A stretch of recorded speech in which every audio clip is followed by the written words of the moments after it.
오늘은 다르다 언어드랩의 하식스와 함께하는 ASL 시즌 15 24강 개막전 경기로 함께하겠습니다. 안녕하세요, 이영경입니다. 지난 시즌 김지성 선수와 유영진 선수의 테란전 결승이 펼쳐지면서 테란의 시대가 계속해서 이어지게 됐는데요. 2023년 성큼 다가온 봄과 함께 ASL 새로운 시즌이 시작됩니다. 과연 15번째 시즌 시청자 여러분들과 함께 또 어떤 역사들이 만들어지게 될지 기대해 주시기를 부탁드리면서 자, 24강 첫 포문을 크게 활짝 열어줄 4명의 선수와 함께 이야기 나눠보겠습니다. 안녕하세요. 반갑습니다. 자, 먼저 24강 A조의 탑티어 변현재 선수와 인사 나눠보겠습니다. 안녕하세요. 네, 안녕하세요. 정말 오랜만에 또 경기장에서 뵙게 됐는데요. 이번 시즌 예선 역시 단 한 번의 패배 없이 정말 기세 좋게 또 본선에 올라오셨습니다. 아마 예선에서 가장 기세 좋은 선수 중 한 명으로 또 변현재 선수가 꼽히지 않을까 싶은데요. 오늘 본선을 앞두고 그 예선의 기세만큼 좀 올라온 게 느껴지시나요? 일단 제가 예전에는 좀 예선을 엄청 힘들어했었는데 최근에는 좀 제가 좀 잘해주고 나니까 예선은 좀 쉽더라고요. 근데 제가 의외로 24강에서는 2승으로 진출한 기억이 거의 없는 것 같아요. 제가 항상 올라가더라도 최종전을 통해서 올라갔는데 좀 그 기세를 예선에서 쉽게 올라오고 24강에서도 그 기세를 받아서 좀 잘 올라가야 좋을 것 같은데 네. 오늘이 좀 중요한 것 같아요. 변현재 선수의 최근 커리어들을 좀 살펴보면 시즌 11과 12에서 준우승과 우승을 차지하고 그 다음 시즌부터는 16강에 좀 머무르면서 하락세가 아닌가라는 이야기들도 사실 나오고 있는데 절치부심하셔야죠. 마음가짐이 좀 중요할 것 같아요. 제가 좀 기세를 좀 타는 스타일이라서 올라갈 때는 확 올라가는데 떨어질 때는 좀 빨리 떨어지는 느낌이 없지 않아 있어요. 그래서 최근에도 다 24강을 힘들게 올라가다 보니까 좀 기세가 없었던 것 같은데 오늘은 어떻게든 2승으로 올라가서 좀 좋은 모습으로 16강을 가야 될 것 같아요. 변현재 선수의 답변에서도 기세가 굉장히 좀 올라온 게 느껴지는데요. 또 한 명의 기세 좋은 선수가 개막전을 준비하고 있습니다. 구성훈 선수와 인사 나눠보겠습니다. 안녕하세요. 네, 안녕하세요. 반갑습니다. 네, 구성훈 선수 기록을 찾아보니까 ASL에서 연속으로 본선에 진출한 건 이번 시즌이 처음이시더라고요. 아, 이번 시즌 처음이에요? 네. 신기하네. 네, 이 본선 이제 좀 가뿐하게 넘어설 수 있겠다라는 느낌 예선에서 좀 받으셨을까요? 근데 예선에서는 제가 좀 그래도 대진운이 좀 좋아가지고 좀 그나마 좀 쉽게 올라왔었는데 근데 딱 올라오고 나서 보니까 선수들 보니까 이 자리에 제가 있는 게 맞나 싶기도 한데 그래도 올라왔으니까 좀 준비는 잘했습니다. 네, 24강 대진부터 쉽지는 않겠다라는 느낌을 구성훈 선수 받으셨던 것 같은데 그럼에도 불구하고 예선 이 결승전에서 보여주셨던 태태전 포스가 네. 많은 분들의 뇌리에 남아 있습니다. 또 같은 조에 최우선 선수라는 또 테란이 함께 있기 때문에 또 네네네. 좋은 명경기를 보여주시지 않을까 싶거든요. 어떠세요? 근데 저는 솔직히 말하면 1경기를 가장 신경을 많이 썼거든요. 그래가지고 이제 변현재 유튜브를 많이 봤어요. 네. 네, 하는데 아니 현재 입장에서 게임하는 거 보니까 너무 재밌더라고. 상대 괴롭히는 게. 근데 이제 오늘 돼서는 그 상대 당사자가 저잖아요. 그렇죠. 그래가지고 이거 너무 신경 써서 너무 신경 써서 하면은 너무 오히려 빡을 쳐가지고 게임 안 되겠다 싶어가지고 좀 오늘 좀 마음 편하게 게임 하려고. 오히려 변현재 선수의 유튜브를 보면서 좀 멘탈을 가다듬는 연습을 하고 오셨을 것 같아요. 흔들리지 말아야겠다라는. 그렇죠. 알겠습니다. 또 김성대 선수와도 이야기를 좀 나눠볼게요. 안녕하세요. 안녕하세요. 김성대 선수 역시 예선에서 10전 전승으로 가장 먼저 본선 진출을 확정 지으셨습니다. 컨디션만큼은 최고조가 아닐까 싶거든요. 어떠세요? 근데 예선은 항상 컨디션에 관계없이 잘 올라와서 기세가 좋은지는 모르겠고 오늘 좀 마음 편히해서 잘 올라가고 싶어요. 같은 조에 변현재 선수가 또 함께 있습니다. 지난 시즌에 분명히 좀 두 선수의 스토리가 만들어졌어요. 김성대 선수를 떨어뜨린 장본인이기도 하고 그러니까 그거에 대한 생각은 좀 없으신가요? 의식되지 않으세요? 저번 시즌에 대한 기억은 없어가지고 사실 그런 생각은 많이 못했는데 오늘 이제 조를 봤는데 뭐 현재와 계속 이제 꾸준히 잘하는 선수고 이제 나머지 두 분이 잘 안 보여요 방송에서. 근데 뭔가 지면 억울할 것 같아서 열심히 했는데 네. 워낙 이제 그래도 잘하는 선수들이라 걱정은 하고 있어요. 양쪽의 두 테란 선수들을 조금은 의식을 해야 될 것 같다라는 답변까지 좀 해주셨는데 최우선 선수와도 마지막으로 인사를 좀 나눠볼게요. 안녕하세요, 최우선 선수. 네, 안녕하세요. 최우선 선수도 6시즌 연속 본선에 꾸준히 또 함께 해주고 계십니다. 앞선 시즌들과 이번 시즌들을 비교했을 때 최우선 선수 당사자 좀 본인은 어떤 다른 느낌을 가지고 계실까요? 그래도 24강은 꾸준히 올라왔어가지고 느낌은 똑같은데 이번 시즌 좀 맵이 어렵더라고요, 준비하는데. 네. 그래가지고 좀 1경기에 신경을 많이 써가지고 1경기를 이겨야 될 것 같아요. 1경기를 좀 반드시 승리를 해야 할 것 같다. 그래도 지난 시즌에 24강을 뛰어넘어 16강까지 올라가면서 많은 분들이 최우선 선수 이제 징크스가 깨졌다라는 이야기들도 있었는데 오늘은 좀 어때요? 남다른가요? 오늘 뭐 계획은 일단 현재 올려보내고 최종전에서 올라갈 계획입니다.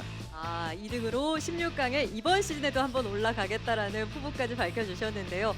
과연 내 선수에게 시청자 여러분들은 또 어떤 부분이 궁금하셨을지 지금부터 제가 전달해 드리도록 하겠습니다. 개막전입니다. 오늘 마음가짐이 어떠신지 궁금하신 것 같은데 이 질문은 변현재 선수에게 좀 드리고 싶습니다. 왜냐하면 지난 시즌에 이어서 이번 시즌까지 개막전에 꾸준하게 또 경기를 펼치고 있는 선수가 변현재 선수거든요. 개막전 좀 부담스럽지 않으세요? 근데 저는 뒤에 경기보다 앞에서 먼저 하는 걸 좀 더 나은 것 같아요. 오히려 네. 개막전에 대한 부담은 전혀 없으시군요. 다른 사람들에 비해서 먼저 좀 신맵을 빨리 하는 거를 좀 더 선호하는 것 같아요. 남들이 좀 다 더 적응하고 그러면 좀 더 힘들거든요. 그래서 개막전이 좀 좋은 것 같아요. 다음 질문은 아마 두 테란 선수들에게 좀 드리면 좋을 것 같습니다. 1티어의 변현재 선수, 2티어의 김성대 선수. 사실 이 프로토스와 저그 이 두 선수만큼 까다로운 선수가 있을까 싶을 정도로 참 상대가 어려워하는 선수 중에 하나인데 분명한 좀 파울법이 있어야 할 것 같은데 구성훈 선수 어떤 준비를 해오셨을지 질문 주셨습니다. 그러니까 뭔가 게임을 하면서 이게 맵도 맵이고 현재가 뭘 할 것 같은 게 보이는 거예요. 근데 그 할 것 같은 게 보이는데 어떻게 대처를 해야 될지 아무리 생각해도 답이 안 나오는 것 같아가지고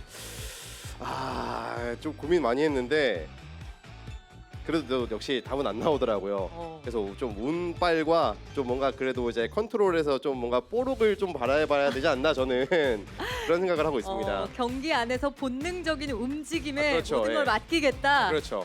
좋습니다. 자, 최우선 선수는 A조에 대한 좀 부담감, 김성대 선수와 변현재 선수를 상대해야 하는 좀 까다로움 같은 거 어떻게 대처를 하실 계획이실까요? 근데 솔직히 말하면 현재는 좀 까다롭거든요. 근데 성대는 할만하다 생각해가지고 성대 이기고 올라가 있습니다. 김성대 선수는 잘 안 보였다 방송에서라고 얘기를 하고 최우선 선수는 김성대 선수 할만하다라고 이야기를 하면서 두 번째 경기에 대한 좀 기대를 두 분께서 높여주고 계시는 것 같은데 이 맵에 대한 질문도 많았습니다. 워낙 또 신맵이 또 많은 재미를 가져다 줄 것 같다라고 기대를 해주시는 만큼 어떤 플레이가 좀 나올지 또 저 역시 기대가 되는데요. 김성대 선수 신맵에 대한 생각은 좀 어떠세요? 재밌는 맵들이 많은 것 같긴 한데 단판에서 하려고 하니까 조금 어지럽긴 하더라고요. 그래서 16강에 꼭 가고 싶은 게 이제 그런 맵들을 좀 재밌게 하고 싶은데 아직 24강에서는 잘 모르겠어요. 사실. 어떤 맵이 가장 좀 기대가 되세요? 76? 네. 76. 변현재 선수는 어떠신가요?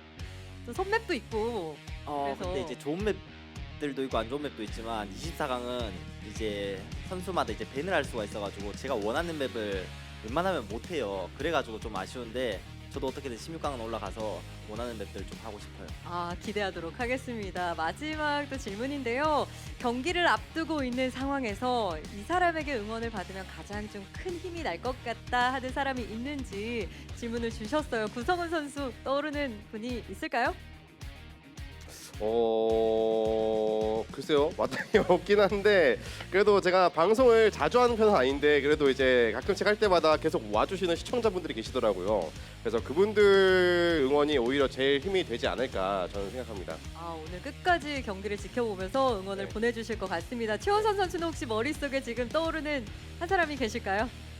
네, 저도 없고 이 질문 자체가 그냥 성대를 위한 질문 같아요. 그래가지고 뭐 성대만 들으면 될 것 같습니다.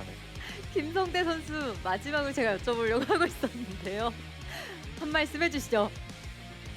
근데 이게 그래도 ASL ASL에서 갑자기 이런 질문이 저도 마지막에 왜 있는지 사실 시청자분들이 가장 궁금해하시는 내용이었어요. 아 그래요? 네.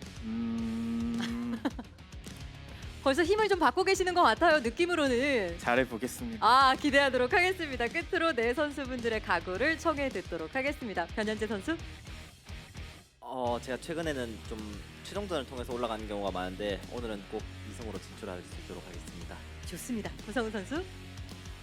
저도 이제 또 오래간만에 2번 연속 진출했는데 거의 처음이죠. 처음 진출했는데 그래도 저번에는 좀 이제 허무하게 많이 떨어졌는데 아쉽게 떨어졌는데 이번에는 좀 최선을 다해서 꼭 좋은 경기력 보여드릴 수 있도록 하겠습니다. 좋습니다. 김성대 선수. 저도 이제 응원해주시는 분들이 많은데 꼭 재밌게 해서 후회 없는 경기 하도록 하겠습니다. 네, 최우선 선수. 네, 저도 이렇게 오프라인으로 대회하는 게 좀 재밌어가지고 좀 오래 살아남을 수 있도록 하겠습니다. 네, 네 선수의 멋진 승부 기대하겠습니다. 인터뷰 고맙습니다. 나의 레벨은 다르다 어나더 레벨 핫식스와 함께하는 ASL 시즌 15 24강 개막전 경기를 앞두고 있는 4명의 선수와 함께했습니다. 과연 어떤 선수들이 가장 먼저 이번 시즌 16강의 고지에 오르게 될지 지금부터 네 선수의 경기 함께 만나보시죠.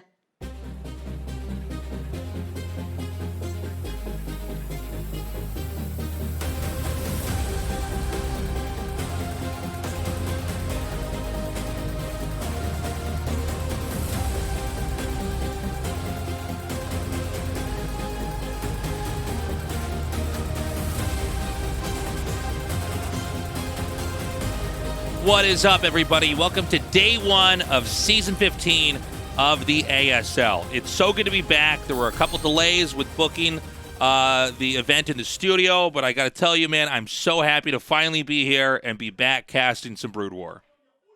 Oh, me too, Tastosis. I have been waiting for this season for so long, as I'm sure a lot of you out there have as well. I mean, last season was amazing. I can't wait to see what goes down this season because we have like this amazing, amazing player base. We have a lot of great stories coming in, and a lot of old legends are returning and are in very good shape. Yeah, it's important to say right off the bat here, Flash is not going to be in this season. This will probably be the last season before he comes back. And when Flash is not in the ASL, it makes it a lot harder to call who's actually going to be our champion. Yeah. The fact that Flash overall has like a winning record in ASL seasons for championship status, that's like as soon as you're in a season, you're like, okay, it's 60% that Flash is going to win. But you're right. He like just got out of military service. We haven't seen him stream or anything. He didn't play the qualifiers. So maybe he'll be back next season. But you know what? We do have the other legends in here, right? Like, for instance, Jaedong. He is in excellent shape right now, I've heard.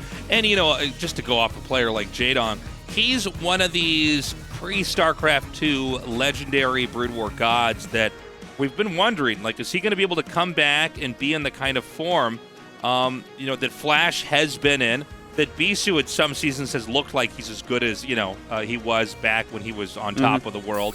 And that's going to be really exciting because, you know, Jaedong, he's a huge fan favorite out here. I mean, I think you're a Jaedong fan, whether you're a Zerg, a Terran, or a Protoss, right? And I'm super excited to see how he's going to perform here. Oh, absolutely. And, you know, of course, Bisu has been in very good shape for a while, like you mentioned. Stork is back in.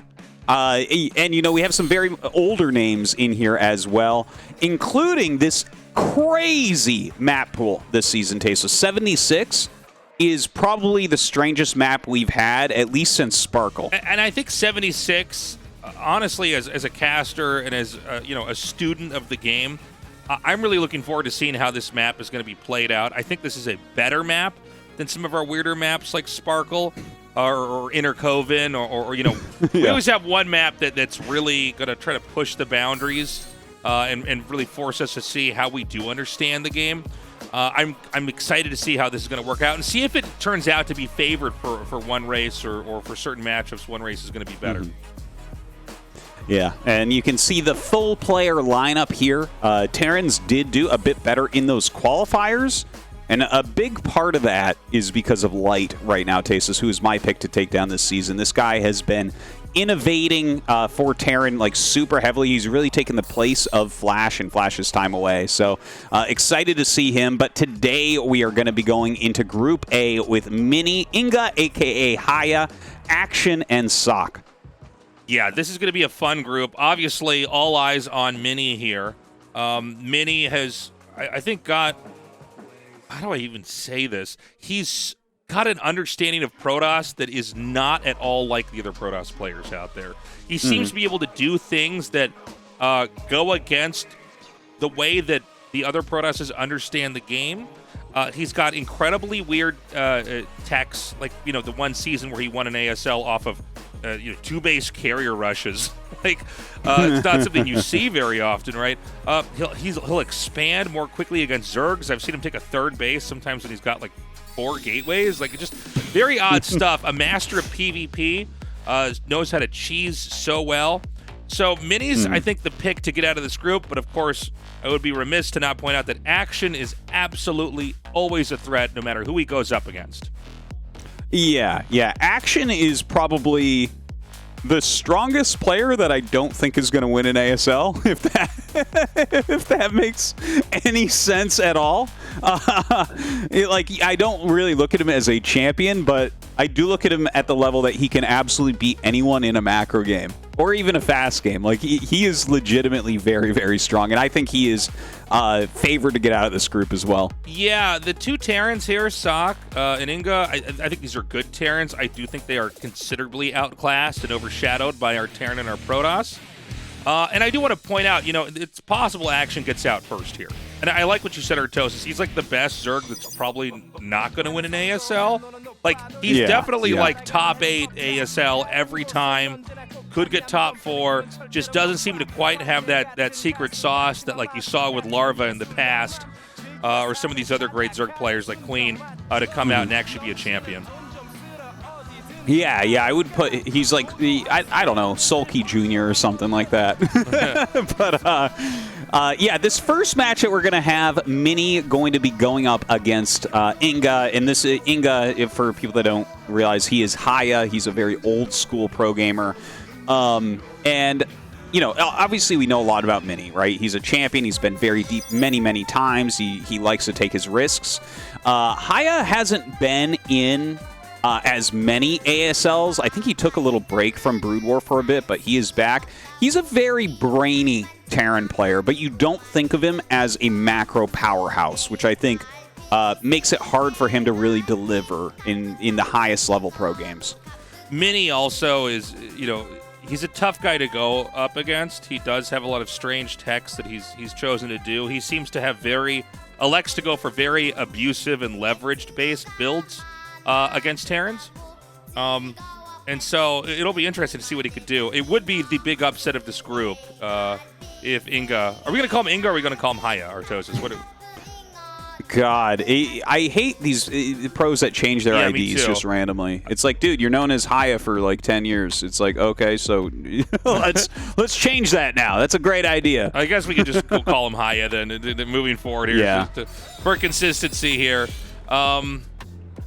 And we're going to go back. This has been one of my fondest memories as a map, was playing on this map back in the day. Of course. Dude, you're such a Protoss player, and Heartbreak Ridge it's named that because of the Terran players that have lost matches against cannon rushes and things like that here. Dude, this map it's crazy. It gives you some really interesting games. Right now, what they're circling there in the corners, there's a temple there and there's mineral patches. So you could kill the temple, you could mine out the mineral patches, and there are ways to jump as well. But yeah, that is one area where you could open up an attack path that goes behind the natural.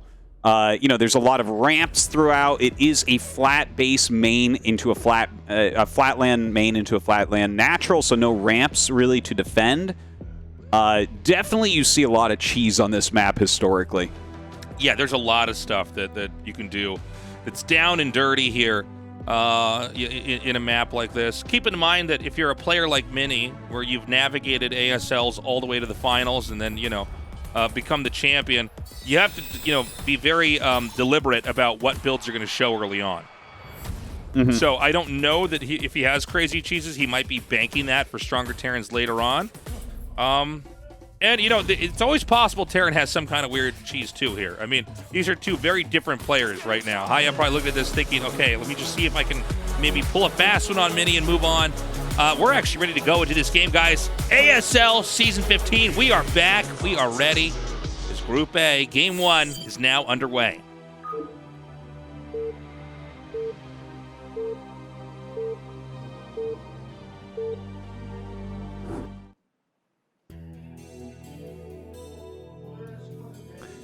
All right. Excited to see what Mini will pull out. See that? Oh, wow. He's already shaking his head. Yeah, his probe skipped over the mineral.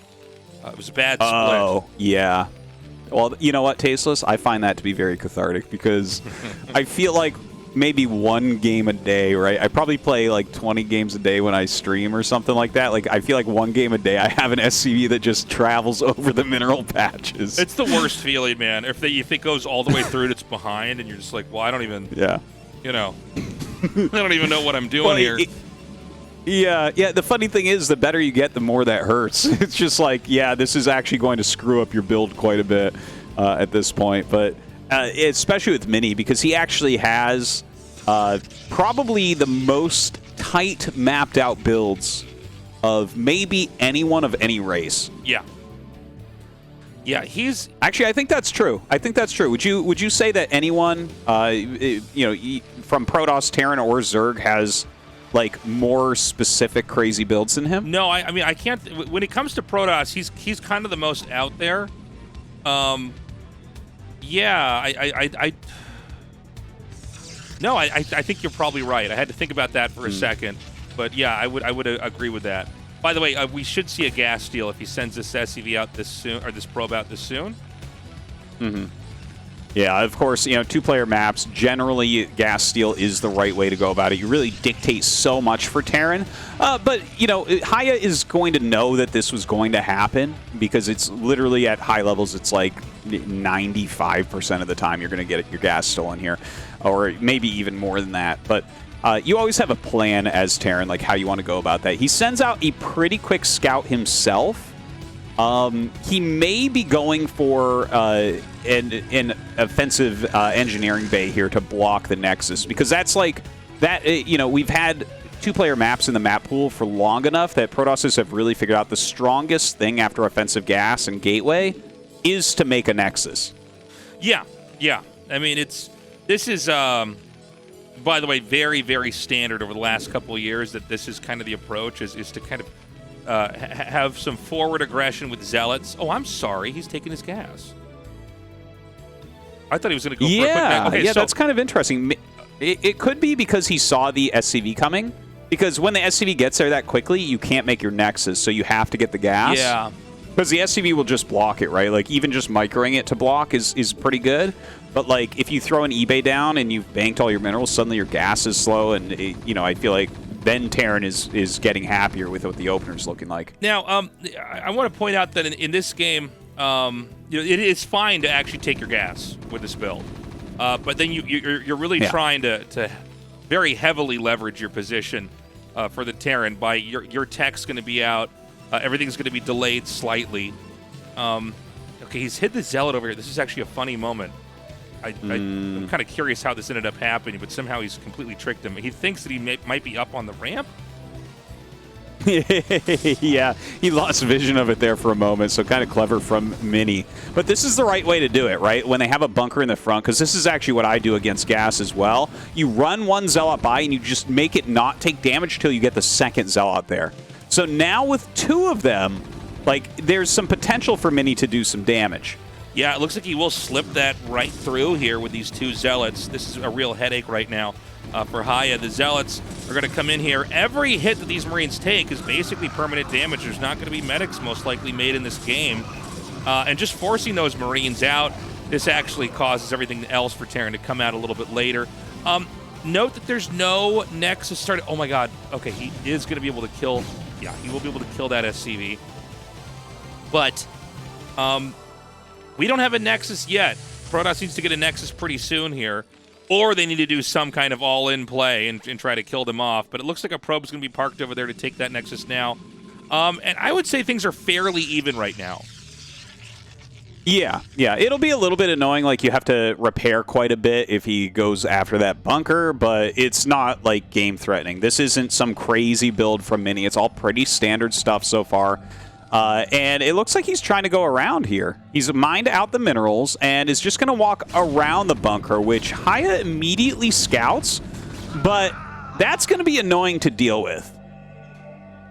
Yeah, this is a smart play here to basically have this Dragoon out and try to just interfere with the mining. And again, this is one of the things about this map is the Terran can't that comfortably try to expand.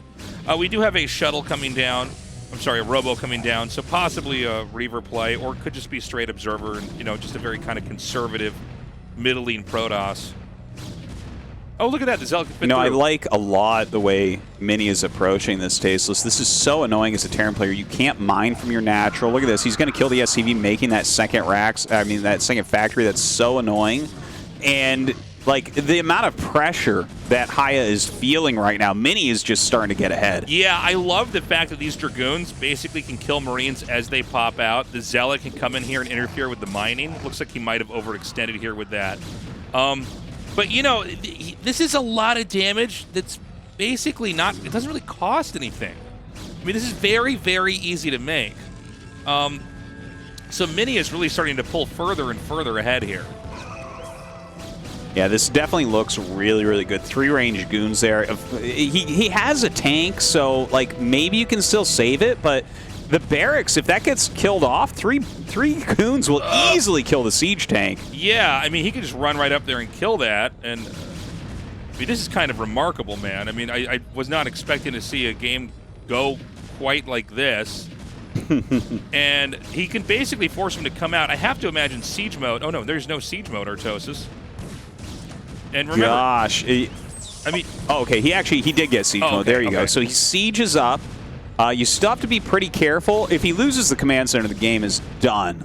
So he definitely needs to save that right now. Sieges up another tank. And good SCV blocking. It looks like he should be able to hold this. He should be able to kill these goons off. Well, he's going to be able to kill at least one tank. Could have gone a little bit better. I think that SCV was a real hero back there, blocking that off. But keep in mind, this entire game, Protoss has been mining from his expansion. We're only just now seeing SCVs get transferred over here. And, I mean, the Dragoon Harass isn't even done yet. I mean, he can still kind of come in here and interfere with that. It's going to be a Reaver drop follow-up, and as well as a Nexus down here, tucked in the bottom right with a pylon wall to block it off. Oh, man. This is such a tough situation right now for Haya. When you have a Reaver that's going to be coming across the map, and, like, you've taken this much damage, you've lost this much mining time, you've lost SCVs, you don't have a particularly high army count, and you have to build turrets, and your opponent is getting that third base? Like, this is not a situation any Terran wants to be in. No, this is already bad. I mean, the fact that the barracks is being remade now, I mean, this is so brutal. So there's going to be a Reaver coming in over here. Tanks, SCVs, whatever you can take, you'll go for it here. And I think the tanks are actually unsieging. They're going to try to re-siege up here. You want to be very careful because you can get Reavers in here in between these moments the tanks are sieging. And some turrets are being made. The shuttle just flies in towards the main. Haya doing a good job of kind of dogging that shuttle right now, following it around, not really letting it get the unload it's looking for. That's a good tank volley right there as well. Oh my god, that was actually a sick first Scarab. Is he trying to target the tank? It's kind of an odd. Yeah. It was kind of an odd interaction there. Some vultures are going to come in here. They should just barely get here in time to kill some of these probes. This is actually a really big. Oh. Oh my god. If he was just a little bit quicker, he could have gotten even more. But this is a good amount of probes he's killing off. Okay. Little bit of counterplay coming out of Haya here. Those speed vultures doing their job very well. Reaver going to come over and kind of clean these up for now, so Haya going to have to get out of here. But at least he gets a little bit of damage there. Yeah, I mean, that's something, right? And unfortunately, those vultures were chased away here. But is Terran actually pushing out with the tanks?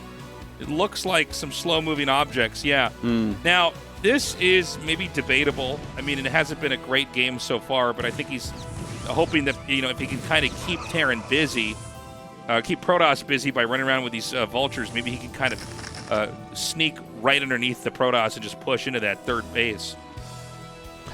Yeah, that could be a possibility. This is a very speed shuttle oriented defense, so he's brought a couple SCVs in his Marines. If he can get like a couple turrets up, you definitely could push down that third. And I mean, if you push down the third at this point, the game becomes very wide open for Terran.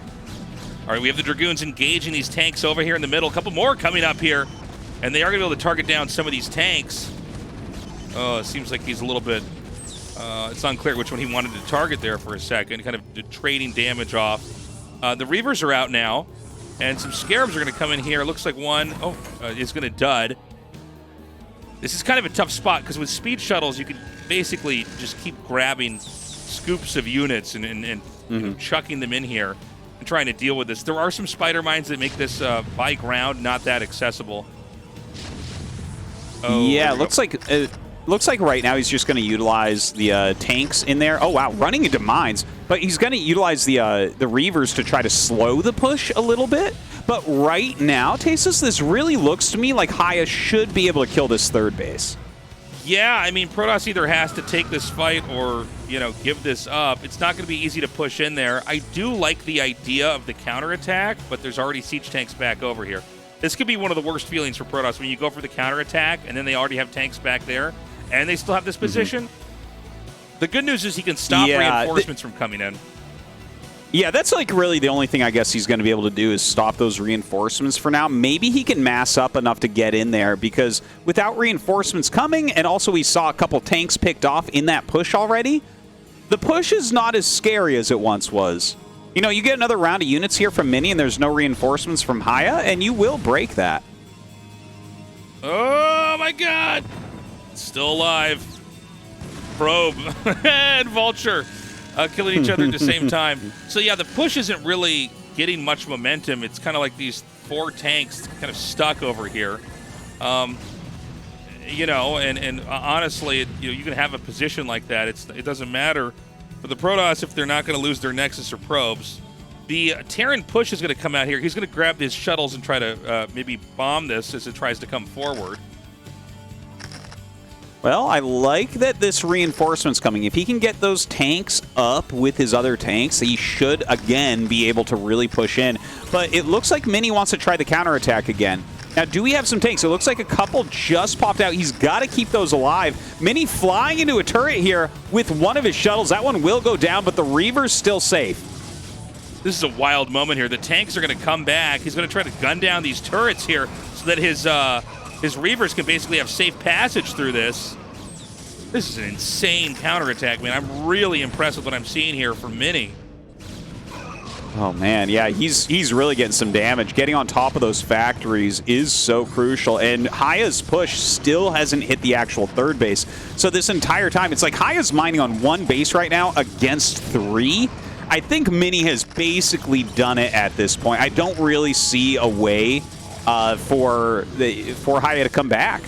Yeah, this is a real masterful game here from Mini. It would not occur to me that he would be able to do a counterattack like that, but you can see there's no way to get the tanks back in there. He's on top of Terran production. Usually that's a sign of the end here. The Zealots are going to keep streaming in. I believe the Reaver's still in the game. These tanks eventually do end up getting down here to this bottom right base, but I mean, at this point in time, I just don't think there's any way to stop Mini from eventually toppling Haya here. Yeah, it's mostly Zealots left over, but he can't really lay enough mines, unfortunately, to deal with those. It's just so many. They are clumping up and taking a few tank hits and everything, but you need more than that. If Haya was fully mining, I could see him doing it, but he's just not. And GG is called. Mini going to take that first map. Looks a little bit frustrated with himself. Haya did pose some problems despite the early pressure that Mini put on that was just so dominant. Yeah, it was actually kind of a crazy close ending there. I mean, the third base did fall, but the natural expansion there for Haya was eventually overrun. And so here we are, man. I mean, that's our first game for the for the year, actually, for 2023 ASL Season 15 Mini with a very, very impressive opening. I think especially what he did with the Zealots and the Dragoons right at the start of the game, that allowed him to get into such a good position. He just knows how to eke out that damage so well. Yeah. The build was really smart from Mini to put that pressure on when he knows that his opponent is going to be late on the siege tanks, late on siege mode, low on units. You know, you have to expand in that situation as high as well. A tough situation, and that's why it's called Heartbreak Ridge. Like I said, man, it's because the defense of all the different crazy things that can happen to you is heartbreaking. Well, we're going to have a lot more games on that map to explore here. But that was one, didn't turn out to really not be as cheesy, just kind of some cool tactics used there by Mini to really punish Haya. And, you know, Haya now in the losers match here. We're going to see how he fares. Up next, guys, we're going to have Action versus sSak. We're going to bring you that game after the short break. Don't go away. We will be right back.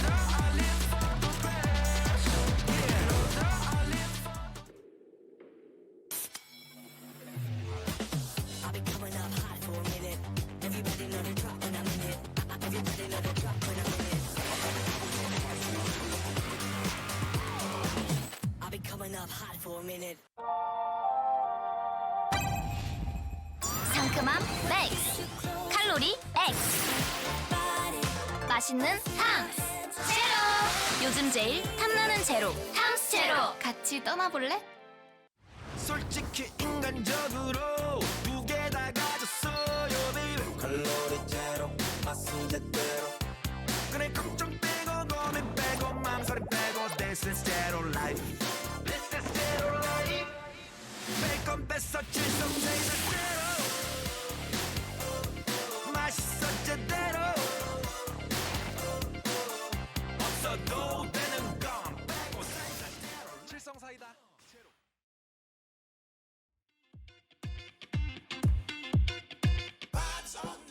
Welcome back, everybody. Thank you for waiting. We are ready to go into our second match here for Group A.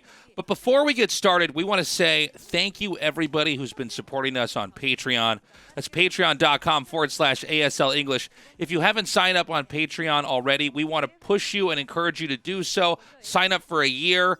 We lose a lot of Patreons when an ASL season finishes, so we're hoping to build those numbers back up. And thank you again, guys. We really do appreciate the support.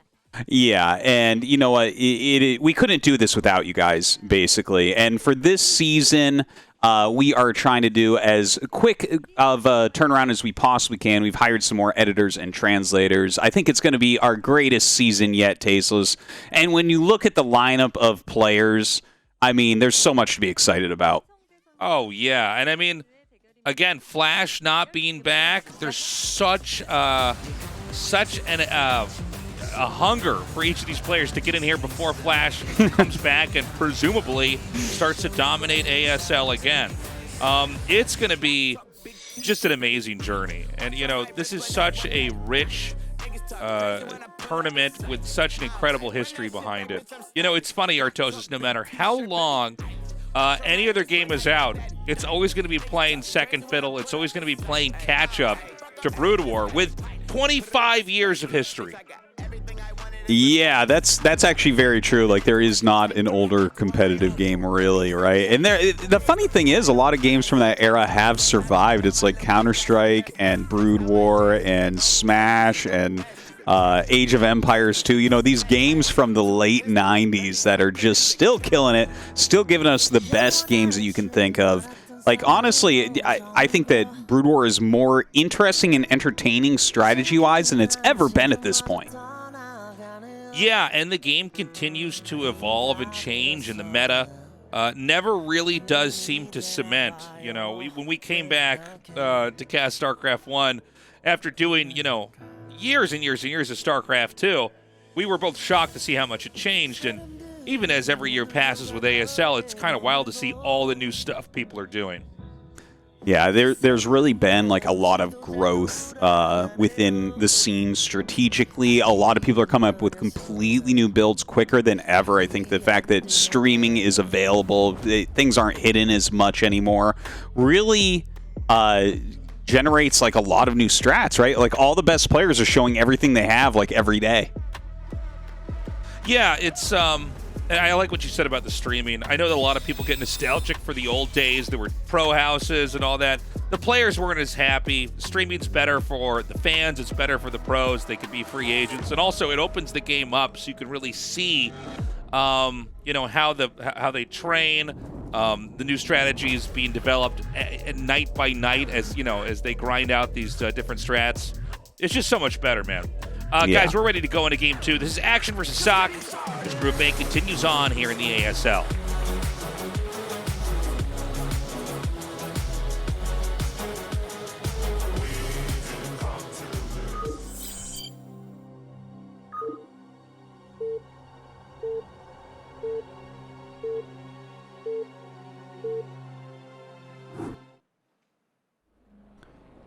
All right, back to Heartbreak Ridge. On the right-hand side, we have Action. And on the left-hand side, we have sSak. It definitely is still a map, even in this matchup, that you can see a lot of cheesy strategies being employed. There are, like, tricky lurker things that you can do going in the back, trying to, like, siege the expansion and everything. But with a player like Action, Tasteless, I feel like it's probably going to be a macro game anyways. Yeah, it's funny. Whenever you have a new map that comes out, and I mean, by the way, this is a very old map, okay? But whenever you have a map that comes out and it has these new features, all the craziest cheese, it seems like all the players kind of get it out of their system, right? Now, we've reintroduced this map here once again. I want to see what cheeses are going to be used here, because some of the craziest cheeses on this map, it did seem like over time those would have to go away, right?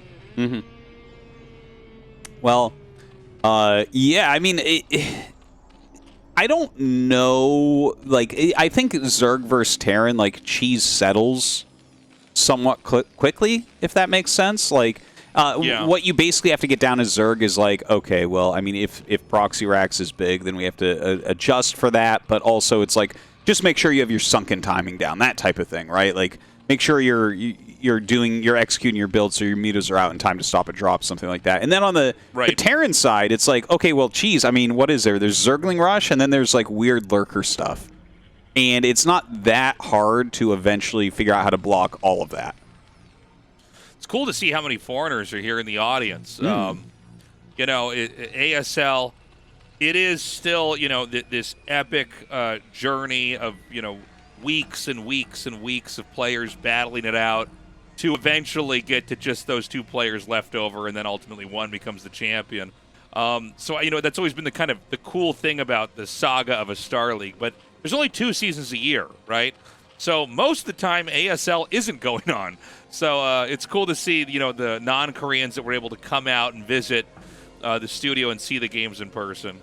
Definitely, if you ever travel to Korea, it's something you should have on your bucket list. Oh, yeah, and like ASL has such a good and passionate crowd. It fills up in there like all the time for ASL. Like, Korean fans really, really still love this game. So definitely worth it to go down, to feel the passion and the energy. There's really, like, that is some sort of a, I don't know if I should call it like this uniquely human experience, but like to be in an area enjoying like a group activity where everyone's excited about it is truly one of the joys of life. I remember when I first moved here, I went to go see the finals of, I think it was Jaedong versus Fantasy. Okay. And I got to sit in the audience. I think this was I can't remember which finals it was, but I sitting there, and I didn't speak any Korean, but I could hear the audience reacting, and they were having the same reactions I'm having as I'm watching the game. It's like a universal language, right? Like, I can't talk to these people, but I know that when they see the game, they're seeing the same stuff I'm seeing. It's such a fun, cool experience to share that with people. Yeah, and, for StarCraft fans, maybe something you don't get to do as often wherever it is that you live, really, the home being in Korea for so many years. But taking a look at this game, you can see that sSak, he sent a Marine around to make sure like his minerals weren't being mined or anything like that. Action right now is going for a 3 hatchery play, that 3rd hatch in the main base. So a little bit more economically heavy. And I don't know if that was actually seen or not. But that is, an important thing that you want to try to identify is, are they doing anything sneaky with that 3rd hatch and maybe putting it out somewhere on the map? In this case, it is going to be just kind of a macro play, going to be going into Mutalisks with Zerglings, and it's going to be a little bit slow till those Mutas hatch. Terran can't really push out and do much on the map, and the Zerg has no real incentive to try to interact with the Terran for the time being. Yeah, that's right. And, the timing of the Spire, it's not like the quickest Mutalisks that you can get. Not particularly slow either, so you still have to be careful about that. But, with these 3rd hatchery in the main base builds, there's really nothing for you to do with these early Marines and Medics. Like, sSak has done a 2-Rax Academy rush here, which sometimes can do things like punish a very fast 3rd base. But with that 3rd hatchery in the main, it's like, it looks like he'll walk out, but you're not going to find anything. Right? There's nothing to punish. Yeah, when you see moves like this, it's basically just to force drones to turn into sunken colonies. So it's this sort of dance we've seen a million times over. And, I've had people that, start to watch and they get confused by this scene because they go, well, why do you move out if you can't get in there and do damage? Just forcing them to spend the money on the defense so that the game goes on is a way of keeping them honest.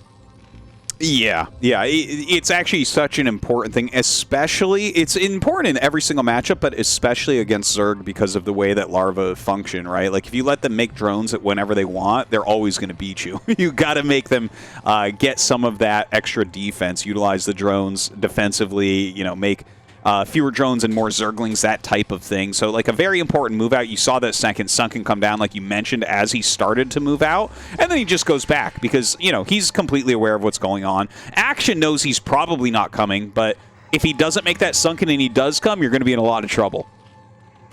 Yeah. Mutas are hatching. They're going to be coming out now. And it does seem like at this point in time, sSak is pretty buttoned up back in his base. I don't feel like there's really any vulnerable spots here. One thing to note is that Terran never really like having a high ground area right behind their minerals because Mutas can basically launch attacks from behind there. And this is one of these maps where, like, you have a huge amount of area where Mutas can basically hide and then ambush turrets from above like we're seeing here now.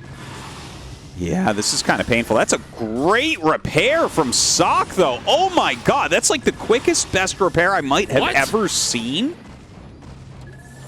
You could see, too, that Action was pretty confident with about 3 of those attacks in that he was going to get the killing blow on the turret, and it did not happen. So, I mean, that's a pretty impressive moment. I mean, the Mutas are going to be tanking a lot of damage.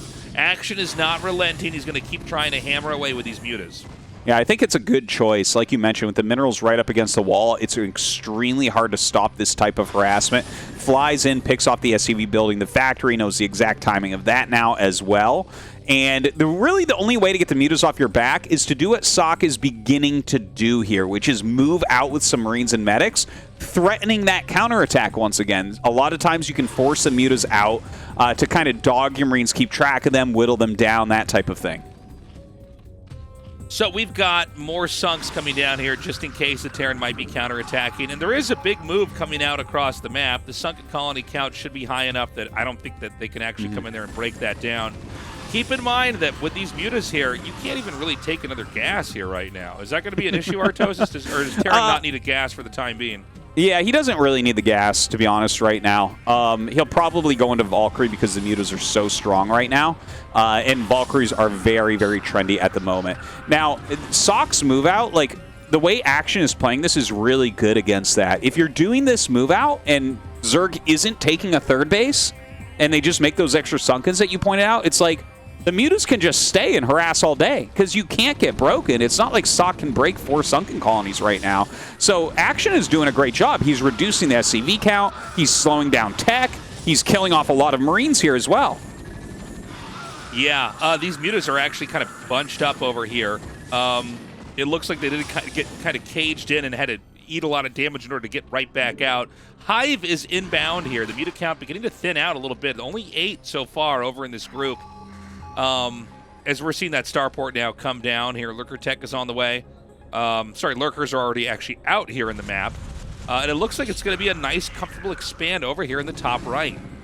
With those couple of Lurkers being burrowed, you're not really going to break him with a very small amount of bio like he has right now.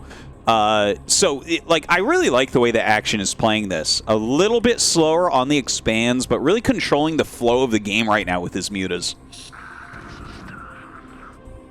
Okay, I don't know if there's anywhere that you could really go that's going to be safe right now as the Terran. There's no real weak spot to try to break in. This top area, you know, it's just narrow enough that 2 Lurkers can kind of wreck all the Marines that are in there, especially with the cover of these mutas here as well. Second starport has started over here. Oh, another muta shot down. Nicely done there. Yeah. Well, he's bringing up the rest of his bio. If he gets all of those Marines and Medics together, he could break the two Lurkers for sure and stop that third base if nothing else is joined in. Yeah, this is kind of a funny moment. A lot of mutas are getting killed off here, Tastosis. There's 4 Mutalisks in this group. Oof. Yeah, that's a lot of damage. And now we've got a Nidus that we're getting set up over here. Terran's really mounted a lot of pressure. It seems like it's just not quite enough for them to try to come through there and kill that. Are we going to have double dropships or anything like that? It seems like Action is prepared for that as well. Yeah, he really seems to think that a dropship is going to be coming in pretty quickly. Dropships are very strong right now. Like, a lot of Terran players are utilizing them against Zerg. I think, Zerg has gotten a little bit greedy in a few ways. So he might try to punish like that. I think one of the main things is the second gas was so late that you're looking at this as Action and thinking, oh, maybe he can't afford the science vessels as quickly. Maybe it will be something like a drop. Is he going to try to bust this? I don't think so. It's too thin. Okay. It's too thin. Yeah, it just seems like you would exactly take the right amount of damage to lose all the Marines. Yes. But every once in a while, we see somebody do a crazy bust like that. Consume should be finishing here on the Defiler Mound, and that's when, these Zerg bases go from tanky and hard to break to impregnable as long as Dark Swarm is there. Yeah, completely invincible at that point. The double dropship is coming across the map, so Action actually read this position really, really well. I don't think that these 2 dropships are going to do very much. And if you're losing 20 supply right now, like, that is going to be hard to recover from. I'm very nervous about this drop. Yeah, where is he going to come in with this drop, though? It looks like he's going to come all the way here through the bottom. He might be able to get a good unload, Tastosis. And keep in mind, if he gets a good unload, then what's going to happen is there's going to be Lurkers repositioned. Oh, my God, he's so ready here with the Scourge. Oh. The mutas will get picked off, but he did kill everything before most of the Marines got out. A few get out. Dark Storm comes down. Lurkers pushing back against these Marines. And, yeah, this was dealt with very, very well from Action. He's got to be happy with that result. Yeah, Action basically played a very defensive game leading right up to this moment where he just allowed the Terran to do that overextension. And I got to say, Tastosis, I don't explore this matchup that often unless I'm casting it with you. Occasionally I have, a Terran or a Zerg stream on in the house, right? But this does seem to be so common. Plays like this where the double dropship to try to kind of crack open the Zerg defense-wise. And it seems like Action basically just has a take where he's just going to try to hard counter that and get the win that way. Yeah, you can't really blame him for it because on the Terran side, it's like once the Lurkers are out and then Dark Swarm is coming pretty quickly thereafter, there's no actual way to break through, The best you can do is just irradiate over and over and over and start to grind them down over time. But sSak looking for a bit more damage, not able to get it. And I love what I'm seeing here from Action going into Hydro Lurker Defiler.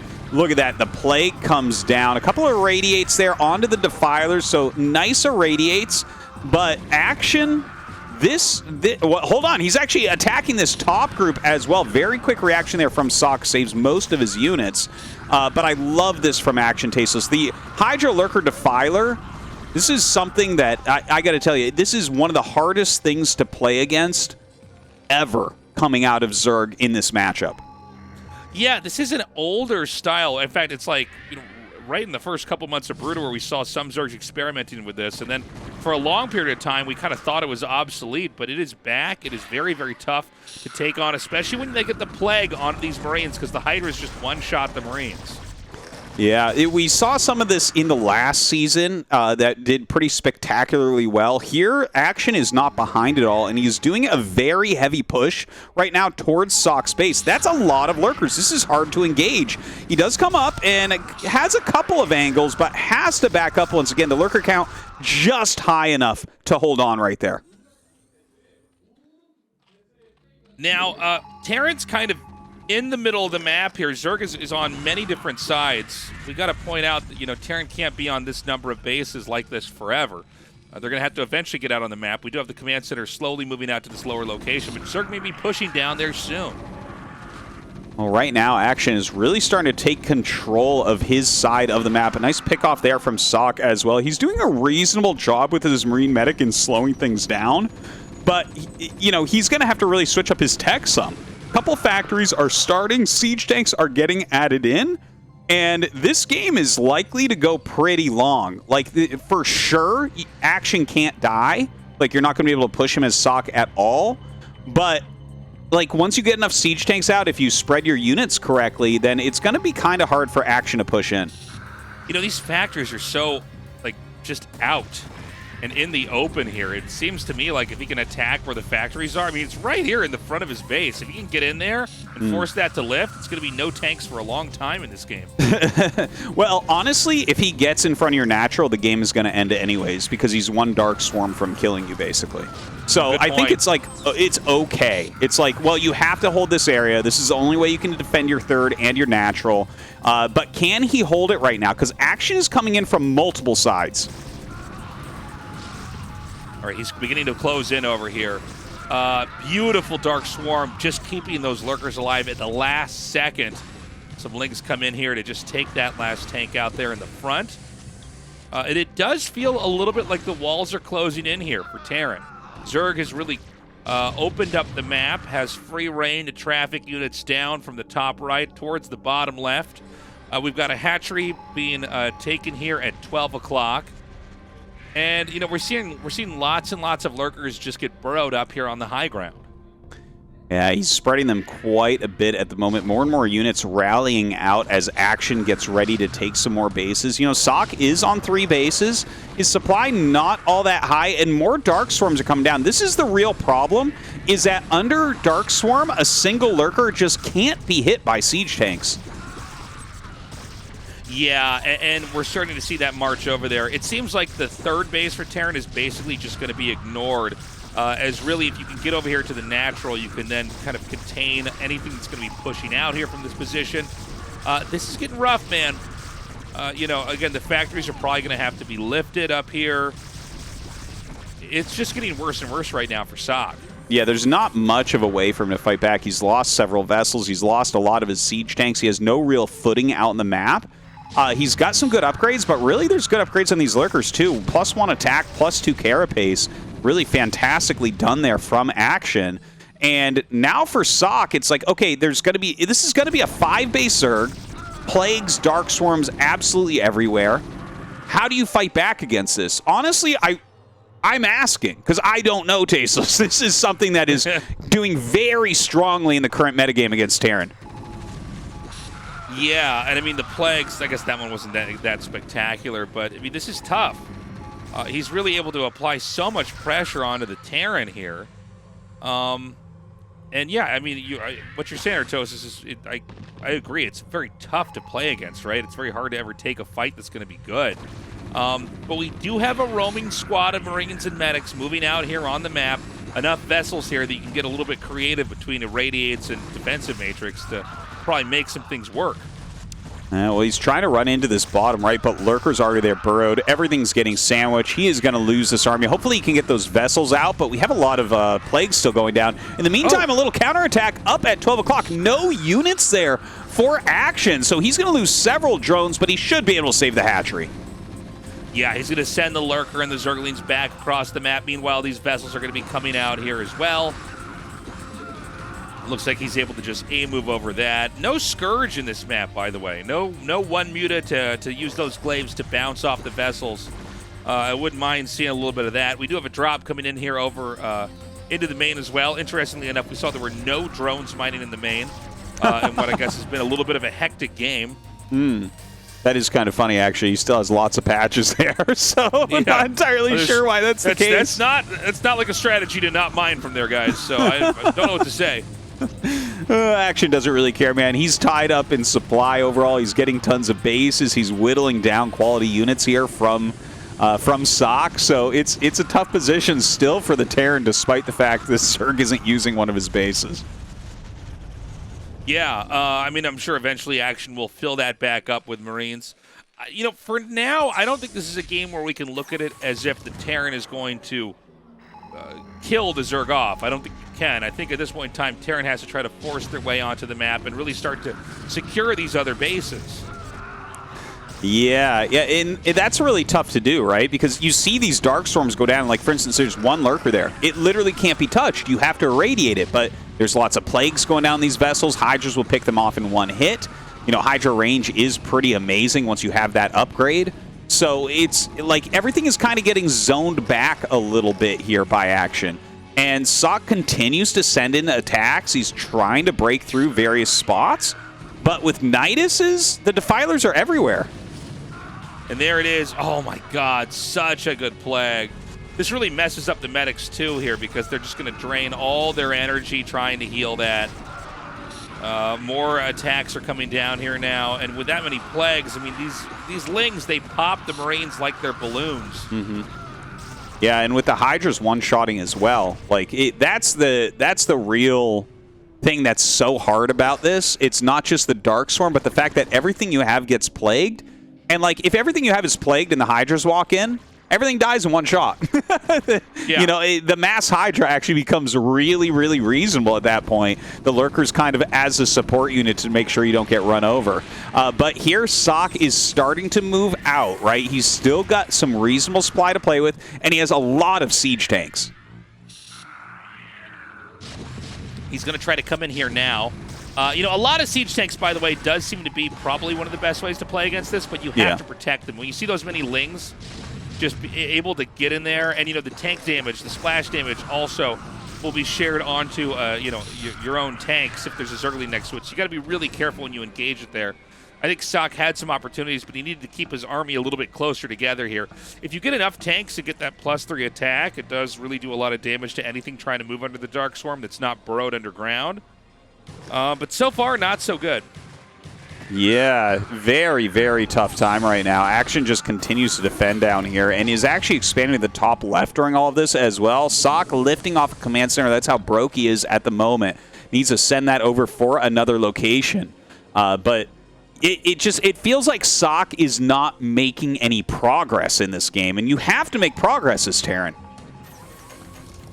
Yeah, and this is a great attack that comes in here now. He can run right around. I wouldn't even mind seeing him run into the main here with some of these Lings and Lurkers. But he's going to come in here. Some Irradiates come down and hit that Lurker. Terran has to pull back, and now Zerg's going to close in at the bottom center here as well. Yeah, it looks like sSak will clean this up at least. It's unfortunate to lose that factory. The drop in the top left, it doesn't seem like it's going to be able to get the hatchery. Plenty of units going up there now as well. A little Ling run by, kind of hilarious looking there at the third base of sSak. But whatever sSak... Oh. Sorry, Tastosis, my video just froze.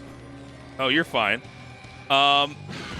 Looks like we're going to have some Scourge connect over here and take that vessel out. And it seems to me like this is a game where really, you know, the problem is that the Zerg is just going to have too much of the map long term. Terran needs to come out here and try to take out one of these bases. I don't know if it's going to happen. Beautiful Plague over there on those vessels. Just painful for that Terran. Yeah. Sorry, Taste, if you want to tell me exactly where you're at real quick. I am at 1 minute and 21 seconds. Okay. 1 hour, 21 seconds. Or 20 and minutes. yeah, that looks like that is going to be it. Yeah, it looks like this Lurker's going to come in here now. Terran beginning to fall apart, and that GG. Beautifully done. Man, Action is so scary, and he's so good at these incredible macro games. It's really something to look at, Tastosis. Yeah. And this style as well, this is one of the styles that's been worked on for maybe closing in on a year at this point, and you can see that Action really has a great understanding of how to use it. It's incredibly difficult to play against. You don't know that it's coming until you see the Hydra speed upgrade. So it's like, it's hard to read, it's hard to play against, you can't really break it, and I'm looking forward to seeing how many Terrans Action can kill this season with it. Yeah, this style that was, in fact, one of the original crazy styles we saw in ZVT, Hydra, Lurker, Defiler. It's back. It's extremely strong, especially when you get Plagues and you're able to pair that with Hydra shots. I mean, you're not even really trading anything out. You're getting so much value. It's crazy. I think sSak could have done a better job basically having his tanks better protected. I think the double dropship play, it's not bad, but it is a little bit predictable. Action is a guy that basically knows exactly how to deal with macro meta games and the kind of moves that Terran wants to do to try to come out on top. And you can see he just shut that down. But yeah, I mean, overall, it was a tough match for sSak here. So up next, we're going to have a PvZ, which I'm looking forward to. It's going to be Mini versus Action, and then a TVT after that for the losers match, Tastosis. Yeah, that's going to be absolutely fantastic. Definitely think it could go either way. All right, guys, I think in a sec. Oh, right now, we're going to go to a break. Coming up next, Action versus Mini. You do not want to miss it. We'll be right back.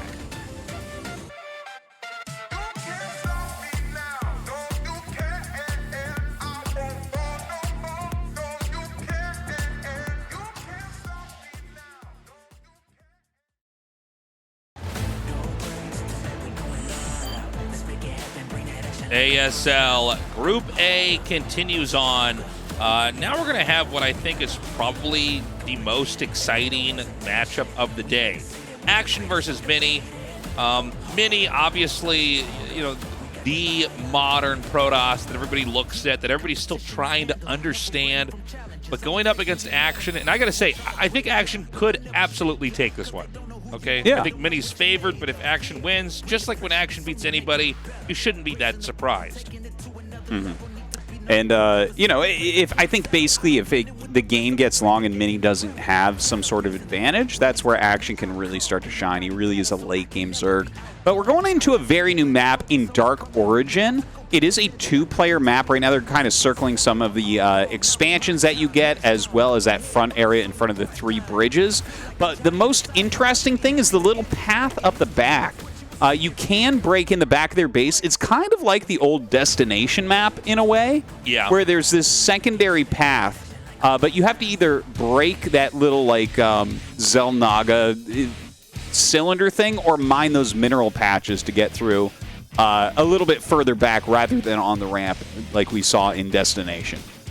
Yeah, I always liked the cool strategies we could see on Destination. We'll see if Action has anything planned for it now.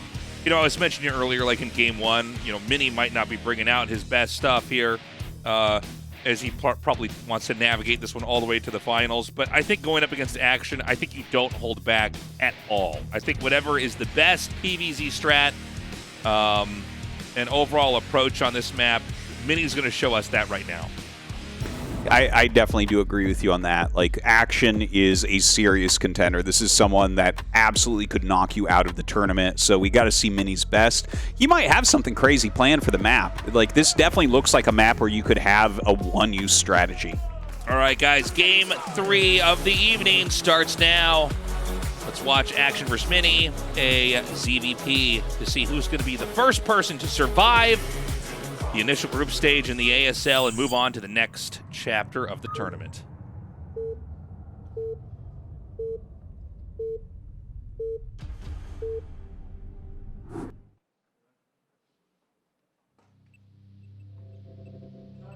Alrighty, in the top left we have Action, and in the bottom right we have Mini. I'm really kind of just sitting here waiting to see what Mini does, right? With Action, I feel like I already know exactly what he's going to do, you know? It's like, yes, he's going to get his 3 hatches down, and he's going to drone up, and if the probe dies, maybe it'll be 3 hatch Hydra, but probably he'll get a layer and a Spire for 4 Scourge. Yeah, but with... Sorry, go ahead, Artosis. I was just going to say, with Mini, it's like, yeah, I don't know, man. It could be 2-gate, it could be Nexus first, who knows? Yeah, the thing with Action is he seems to be very risk-averse. Like, he'll only be aggressive if he knows there's an extremely high chance he just wins outright. He's not as tricky as, like, some of these other Zergs. Yeah. So we see a pylon made over here near the entrance. Now, this looks like it's going to be a gateway expand. Could it be a double gate expand? This is the entrance. If I'm seeing it correctly, it looks like you could exactly plug up the entrance with 2 gateways. Doesn't mean you have to, but just a thought. Oh, he's definitely going to make a single gateway right there. And solo gate. This is fine. This is you know, one of the 3 main openings that you have in PvZ, right? You have Forge expand, then you can have a gate expand like we have this, or you end up with basically we can put all the other builds as another category, like weird 1-base play. And so it's going to be gateway expand here. This is a build where you got to be very careful where you send your zealots, how you use them, but it does give, I think, the Protoss player the most flexibility, and you can create the most opportunities out of the build. The problem is that it is risky against very tactical, smart Zergs. They know how to isolate the zealot or come in there and punish a Protoss that maybe cut too many corners during this. So definitely a very skilled player can make this build work if you're careful. I think players like Mini and Bisu, like this is the build I want to see them do most often. Although, to be fair, when you were mentioning 2-gate, I was getting a little bit excited because Mini is so strong with those 2-gate plays. Like, if he goes just 2-gate pressure on Zealot, I've seen him get into macro games from that. I've seen him kill people with that. But with the 1-gate, he's extremely good as well and definitely knows how to maneuver that Zealot and not waste it early on. Yeah, and he's going to be sending the Zealot up here right now. It is going to be spawning pool and then a very quick extractor here. So when you see the extractor this quickly, you got to be ready for the possibility that there could be masslings and a big counterattack over here. And a Protoss that overextends with the Zealots could be punished. It looks like Sorry, go ahead, Artosis. Would you say that the mass ling, like the mass speedling kind of all-in opener from Zerg is better against Gateway Expand or Forge Expand? Oh, Gateway Expand. Yeah. Forge Expand, I mean, basically you just need to get enough cannons and wall in. Yeah. You should, you know, the Forge Expand, none of these builds I would say are that easy to do, but the Forge Expand, the circumstances you're working with are very straightforward. You know, A, did you get enough cannons? Then B, did you plug up your entrance correctly? Now, when you get games like this where there's, you know, 3 zealots and a probe roaming the map, and then there's 1 zealot plugging the back up here, this is where it gets a little bit more complicated, right? If the Protoss overextends and doesn't do any damage, sometimes a huge counterattack can be devastating. This does look like kind of a tricky game right now. Only 2 drones able to mine at the natural. That 3rd hatch going up in the main, which seems like a good choice from Action. I'm not convinced that that's necessarily him saying he wants to all in, but more like there's so many zealots out, we can't really take a 3rd right now. But look at this positioning coming out of Mini.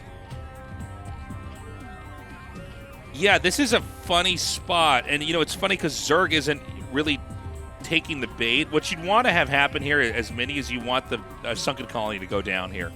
And then you wait until that Sunk's about to finish and you come out and try to just take some fights. But Action's just not having it. Action seems to be doing a very good job here of just slowing Mini down. Mini not able to do too much. He does come in with all of his Zerglings out. He kills one of the Zealots pretty quickly. A Zergling flank coming up the other side. So Action will end up dealing with everything with his Zergling speed and does take his 4th hatchery at that 3rd base location. No layer yet, by the way. Yeah. Got to be a little bit uncomfortable, man. You know, you look at the situation, you're wondering, is there a layer back there? Is, you know, a Spire on the way? Could it be a hydrogen? We see a second cannon was thrown down here. In fact, it's none of that.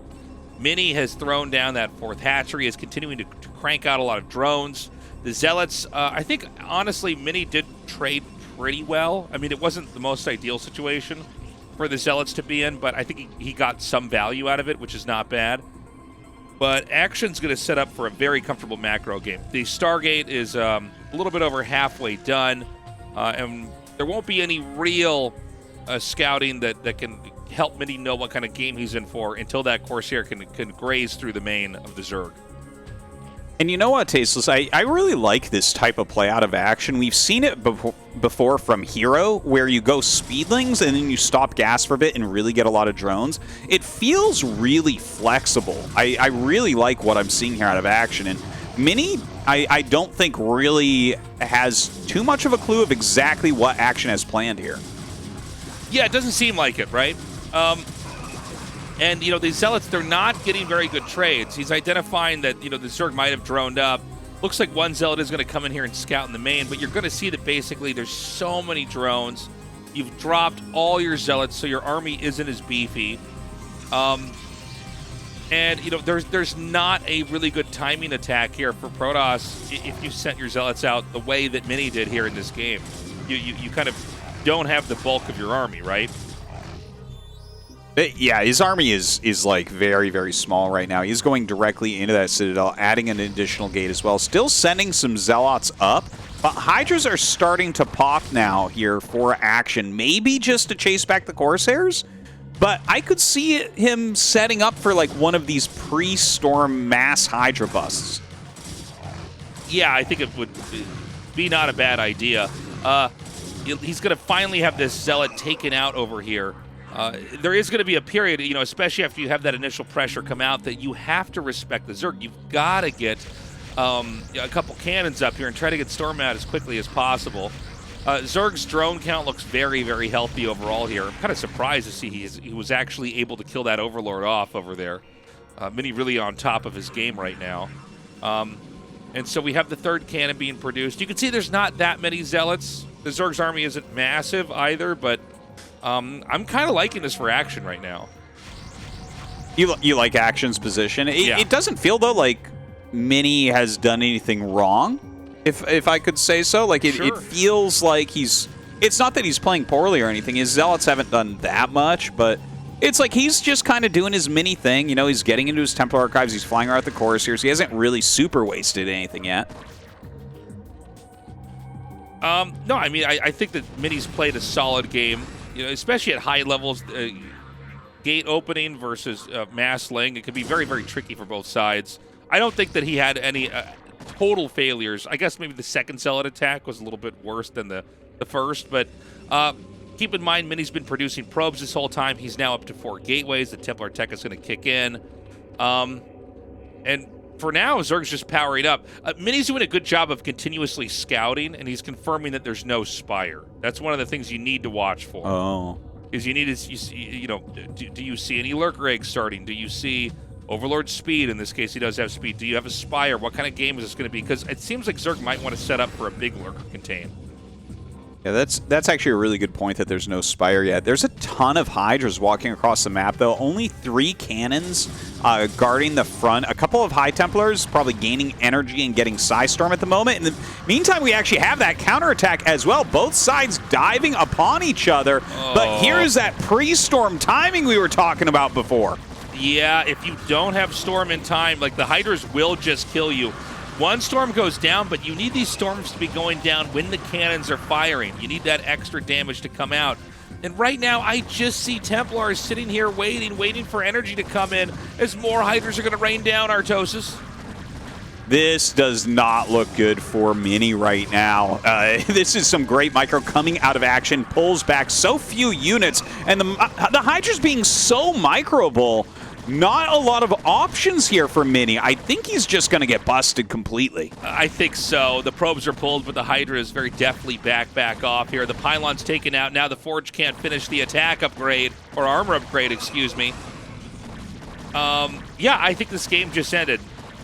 This looks like it's one of my games that I stream. When I'm playing, I'm like, yeah. Well, I guess I didn't get Storm in time again.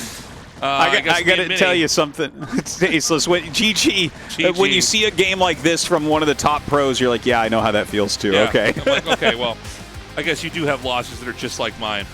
Absolutely. I'll tell you what, Action played absolutely, like, so solid in that. Just played a really clean game.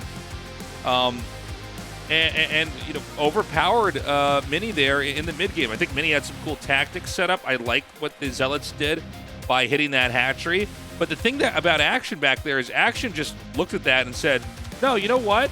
I'm just going to go in here and attack your natural. You're trying to counterattack me, and you don't have Storm yet. And without, you know, when Storm finishes after the cannons die, you don't get the same kind of value out of the Storms. You want to be storming them as they're trying to gun down your cannons because they need to commit. And if they run away, then they lose a bunch of Hydras and the next dive-in won't work. So unfortunate to see Mini go down that way. We're going to have an interview with Action now, see how he's feeling. He's the first player to survive that next round of the ASL here for Season 15.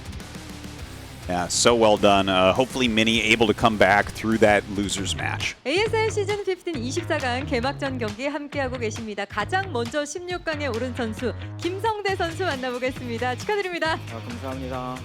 개막전이라 부담도 많으셨을 것 같은데 이렇게 가장 빠르게 이번 시즌 16강의 자리에 오르게 되셨습니다. 소감을 좀 들어볼까요? 일단 이제 제가 막 집 문제랑 이런 거 저런 거 해서 사실 체력 문제도 있고 해가지고 연습을 많이 처음에 못했었는데 ASL 딱 직전에 달리겠다고 했거든요. 근데 이젠 불안해 하시는 분들도 많았는데 자신 있었고 올라가서 다행인 것 같아요. 바쁜 일정이 있었음에도 불구하고 3시즌 연속 16강 진출을 이뤄내셨다는 거 역시 김성대 선수의 기본기 탄탄하다라는 걸 많은 분들이 좀 느끼셨을 것 같습니다. 최호선 선수와의 경기에서도 초반에 사실 테란의 좀 압박이 거세서 버티는 타이밍이 분명히 있었던 것 같은데 하이브 이외 후반 운영에서 김성대 선수가 좀 압도하는 모습이 있었거든요. 후반 운영을 좀 준비해 오셨던 경기였을까요? 우선 근데 이제 약간 요새 저그들이 이제 안 하는 플레이들이 있는데 이제 공업을 안 찍고 부무타를 최대한 빨리 당겨서 이제 앞마당을 털면은 무조건 게임을 좀 유리하게 갈 수 있을 것 같아가지고 좀 저만의 최적화를 만들어 놨는데 컨트롤이 오늘 너무 안 되더라고요. 사실 무탈에 많이 끝날 수 있는 갭이었는데 좀 게임이 안 되는 걸 네. 느껴가지고 그때부터 이제 현재랑 어떻게 해야겠다 좀 생각을 한 것 같아요. 그래도 최호선 선수와의 경기에서 디파일러 컨트롤만큼은 역시 김성대 선수가 마스터다라는 평가들이 정말 많았습니다. 여전히 좀 자신 있는 유닛이죠? 활용에는 자신이 있는데 게임 승률이 그렇게 좋지 않은 거 보면은 정확히 무슨 문제인지는 모르지만 뭐 다른 선수들에 비해 잘 쓰는 것 같진 않고 그냥 괜찮은 것 같아요.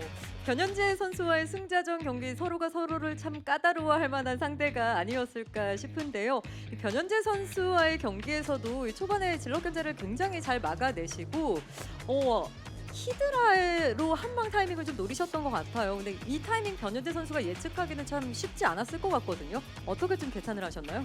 이제 첫 판 해보니까 게임이 좀 잘 안 되는 것 같아서 현재가 약간 질럿을 적극적으로 쓰니까 처음에 이제 투회 신적하고 질럿을 그러면 이제 현재가 좀 서치하려고 약간 적극적으로 쓰는 걸 이용해서 네. 깔끔하게 막은 다음에 유리한 다음에 이제 5회 처리 히드라를 너무 빠르게 가면은 눈치채기 쉬울 것 같아서 조금 엇박자로 가면은 끝날 것 같아서 그냥 이제 그림을 짰던 것 같아요. 변현재 선수 상대의 심리까지 정확하게 파악한 김성대 선수의 한 수가 아니었을까 싶습니다. 김성대 선수의 오늘 24강 경기를 보면서 역시 응원의 힘은 대단하다라는 걸 많은 분들이 느끼셨을 것 같습니다. 선수 본인은 또 경기하면서 많은 힘이 좀 되셨나요?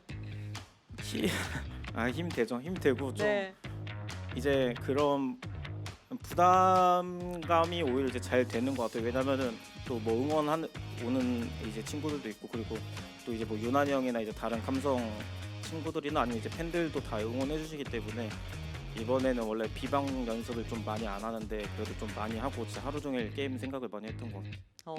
팬분들이 개막전부터 현장을 가득 메워주셨습니다. 걸맞는 멋진 경기를 보여주신 것 같은데요. 팬분들에게도 김성대 선수 감사 인사 전해주시죠. 걱정하셨던 분들 많았을 텐데 사실 저도 걱정했거든요. 근데 깔끔하게 올라가서 다행이고 조금 이제 휴식 좀 취하고 16강도 재밌는 경기 하겠습니다. 네, 16강에서도 김성대 선수 멋진 경기 기대하겠습니다. 축하드립니다. 감사합니다. 자, 이렇게 해서 이번 시즌 가장 먼저 16강 진출에 확정진 김성대 선수와 함께했습니다. 저는 잠시 후에 오늘의 두 번째 진출자와 함께 오겠습니다.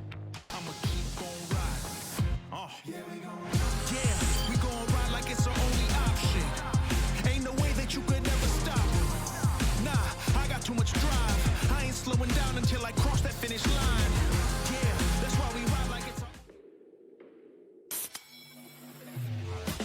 I've been coming up hot for a minute.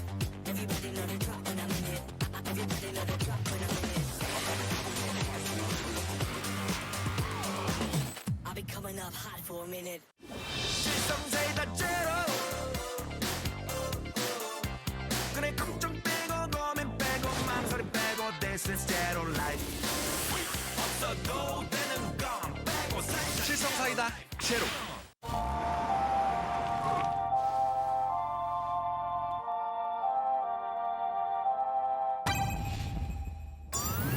상큼함 맥스, 칼로리 X, 맛있는 함 제로.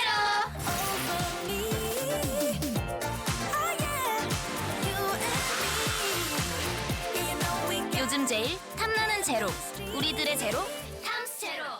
같이 떠나볼래?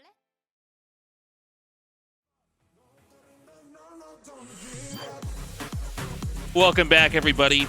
It's that time in the group phase where we have to eliminate one of our players. In this case, it's two Terrans, and I don't know, Tastosis. I'm thinking sSak probably survives. What about you? Yeah, I would definitely lean towards sSak. He's certainly a higher level Terran player than Haya at the moment. Also, very funny to mention, they both vetoed 76. Tastosis, you don't know pain until you've seen a Terran vs. Terran on 76. So I'm quite glad that got vetoed. Yeah, I can imagine that is probably a pretty grindy map. Dude, I'm sure we will eventually cast a TVT on there. Yeah.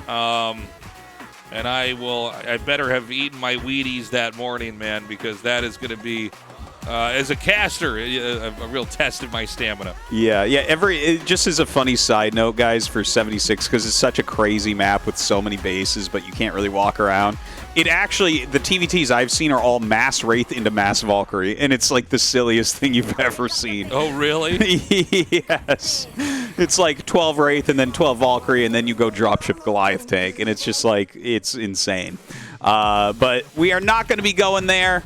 This TVT, like, I definitely think you're right. I think sSak is a stronger competitor here. He's been one of the top about 6 Terrans. He's been right around the 6th best Terran in the world for the last year and a half, 2 years. So I think he has good chances here. Yeah, let's see what happens. I think Haya did have a good performance in his game, but at this point in time, sSak, he's always looked very strong. He's like one of our filler Terrans. He's not right at the top of the pile, but he's definitely a contender, and he always puts up a good fight. And of course, let's not forget, the winner of this match, their story doesn't end here. They have to go up against Mini, who might be the most terrifying Protoss in the entire world. So long road ahead for both of these guys. We're going to see who can come out here and then who can go on and maybe defeat Mini. That's a very good point, and you could be exhausted after this. This might be a very long game, right? Terran vs. Terran certainly can do that to you.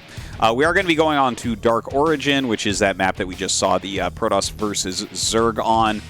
Not entirely sure what we're going to see opening Terran vs. Terran here. I mean, it's a 2-player map. There's a lot of potential as far as openers go.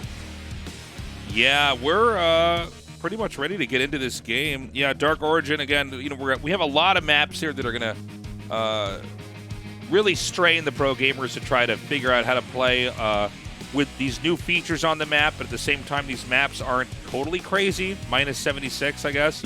Like, you can get into standard games. I welcome this very much, and seeing what these two guys are going to do. But what about you, Tastosis? When you look at Dark Origin, what do you think about this map for TVT? Well, I'm starting to think of like Destination a little bit, because you can like go around behind the natural type of area and maybe siege it up. There are those bridges, and you can't really cross bridges in Terran vs. Terran. Like, just a few tanks will destroy everything. So it could get a little bit turtled if they both get up into the mid game.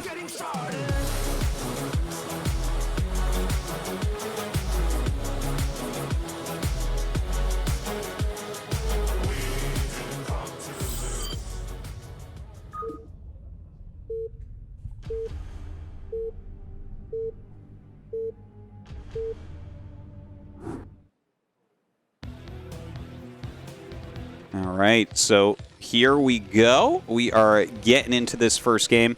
And the top left there we see is sSak. Bottom right going to be Inga. And here we go. Terran versus Terran. TVT, go. Let's see how these guys are going to try to approach this. It is an interesting map where you have this additional point to access into their main. That little backdoor entry point, like Tastosis was saying. Similar to the map Destination, which, I haven't played on that map in forever, but I have a lot of memories of being in college and playing long, drawn-out games on Destination. But I don't know how much of a role this backdoor area is going to play in this matchup specifically. Is this a thing you want to watch for in TVT very often, Tastosis? Well, I think the minerals maybe can't be sieged because of like the water behind it, but maybe the gas can. But if you're way up there, you're kind of out of position with your army. I'm not sure that we'll really see that much down the backside. Like, maybe that's a place where you can fly drop ships through later on to get to the main base in kind of an interesting way. But just the thinness of the map from left to right is something that can really alter a Terran versus Terran, right? The thinner a map is, the less supply it takes to cut in half. So, you think about like a big wide open map, and around 160 supply, 170 supply, you can basically have the map cut. Here, it's going to take less than that. Yeah, that's true. And it takes less turrets to divide the map up as well here. Is it also possible this is a map where one side expands up and to the right, and the other side expands down and to the left? Yeah, honestly, I'm not entirely sure how their expansion plan is going to go. It seems like whoever gets control of the middle is going to have a much better time because two of the bases are in the middle, right? So you have like your little 4-base sector on your side of the map and then the two middle bases. But like once you get 4 bases in Terran versus Terran, on a bigger map, you just explode. You do things like build 2 bases at a time for the rest of the game. So yeah, once they actually get it going, that middle area going to be incredibly important. Well, we've got the game continuing to develop over here. Factory starting now for both sides. As, there doesn't appear to be any moves to try to take an expansion right away here. We do have the SCV here for Haya coming now into the main and getting a confirmation as to what's going on. That barracks is still landed in the middle of the map. Is that correct, Tastosis? Yeah, he's making a few Marines out of it. Like, it could be 2 Marines or it could be 3. I think it's going to end up being 2 here. But, it's just one of these forward barracks, just in case that there was something like a very fast command center. You can gain a huge advantage with that. And he does make the 2 Marines and sends them back. But this means his barracks is going to be able to scout just so much quicker. Yeah, it looks like this Marine's going to come up here now and try to gun down that SCV that's coming across. Nicely done. And we have the first command center started over here. Looks like sSak has the same idea. His is going to be just a little bit later. Yeah, it's really rare to see anything once you go factory other than a command center falling up right away. Everything else is like very, very cheesy, and the higher level pros you get, the less likely they're going to take any damage from something on one base. So a Vulture comes out and will stop that SCV. It does confirm that there is a command center there, which is incredibly important. But what are the follow-up builds? Is anyone going to go Starport, or are we just going to have Vulture Wars? Yeah, it does seem like this can kind of generate a Vulture arms race very, very easily. We have the second factory coming down now. What do you tend to go for in situations like this, Tastosis? Well, this is kind of a funky-looking map. It certainly looks like Vulture control would be important on this map because of the way the middle is set up and not the ramps, but the bridges and everything. Like, holding those is incredibly important. But that makes the little rock, paper, scissors come up. Like, you see Haya here. He's getting ready to go for 3 factory, but there's actually a starport coming up on the other side. CC's about to finish up over here. We got the transfer coming in here now. More factories are going to be coming down as this game continues on here. You can see, I think a very kind of middle-of-the-road opening here for both sides. On the side of the blue Terran player, you have, the Wraith coming out and the flexibility of the starport play. Over here for Haya, what you've got is, you know, him going for muscle, kind of what Tastosis was alluding to earlier. The vultures are beginning to amass up. And it can be, you know, I think when you look at these two plays, it's not that one is necessarily right and the other one is wrong. Although I would definitely not want to move out and move on the ground here as sSak. I think you wanted to try to stay. I'm sorry. Yeah. Haya, you want to stay, control the map and be kind of the force of to reckon with on the map. Where I think for sSak, you want to try to stay back. He's going to get the confirmation of the factories over here as well. You know, it's really important for the Wraith player to be careful, as you said. If your opponent has 3 factories and you have 1, you do have to play a bit turtled up and just try to utilize your Wraiths as best you can. A lot of times you follow up with your own like 5-factory play in that type of situation where you're like forcing your opponent into some anti-air, and then you hope to kind of overwhelm with tanks and Goliaths. You want to be especially careful right now as sSak to not drop a tank, not overextend, or anything like that. And Tastosis right now I'm at 2 hours 01:30 is if you got DC for me for a second, by the way. With 2 Wraiths over here attacking inside the Terran's main. And this is annoying, you know, especially as these SCVs, they can actually be picked off pretty quickly. 1 Wraith, you don't really kill that much in TVT. But this damage is going to start to really pile on. Now we've got a lot of vultures moving out on the map here for Haya. They're outside of the base, but they can't really get in there. I mean, if the Terran doesn't leave his position, the vultures can't really get in there and do much damage. We're seeing that first Goliath come out right now. And it is... I mean, it's rough, man. He's been able to be chased out here now. And yeah, he's trying to look for some more openings. You know, I always think in a position like this that it is advantage to the Wraith player. Like if you go, there's a little bit of rock paper scissors in Terran versus Terran where if you've gone Wraith against the 3-factory Vulture, their Goliaths are a little bit late. You start picking off SCVs, you get that SCV advantage. It's like, yeah, he has all these Vultures out on the map laying mines, and that's all well and good.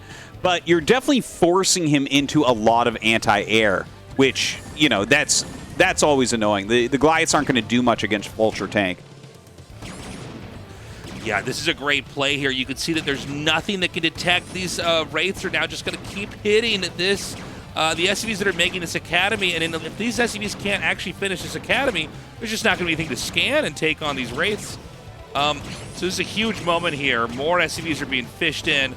Again, still nothing done, and I gotta say, man, I mean, sSak's damage is really beginning to mount. I mean, let's not forget that even when he eventually does finish this Academy, which hasn't happened yet, he has to then make the scanners. I mean, we're starting to run out of SCVs over here in the main. In fact, 1 Wraith is picked off because it just decloaks because it's been cloaked for so long.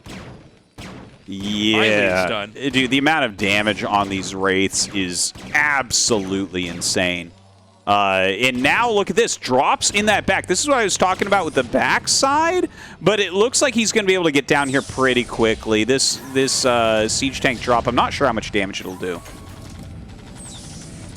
I like the quick on siege and the good pick up there to get that out of there. Very good reactions. And dude, this is insane. The Wraiths are still alive. They're going to go ahead and flee and try to get some more energy. It's insane, man.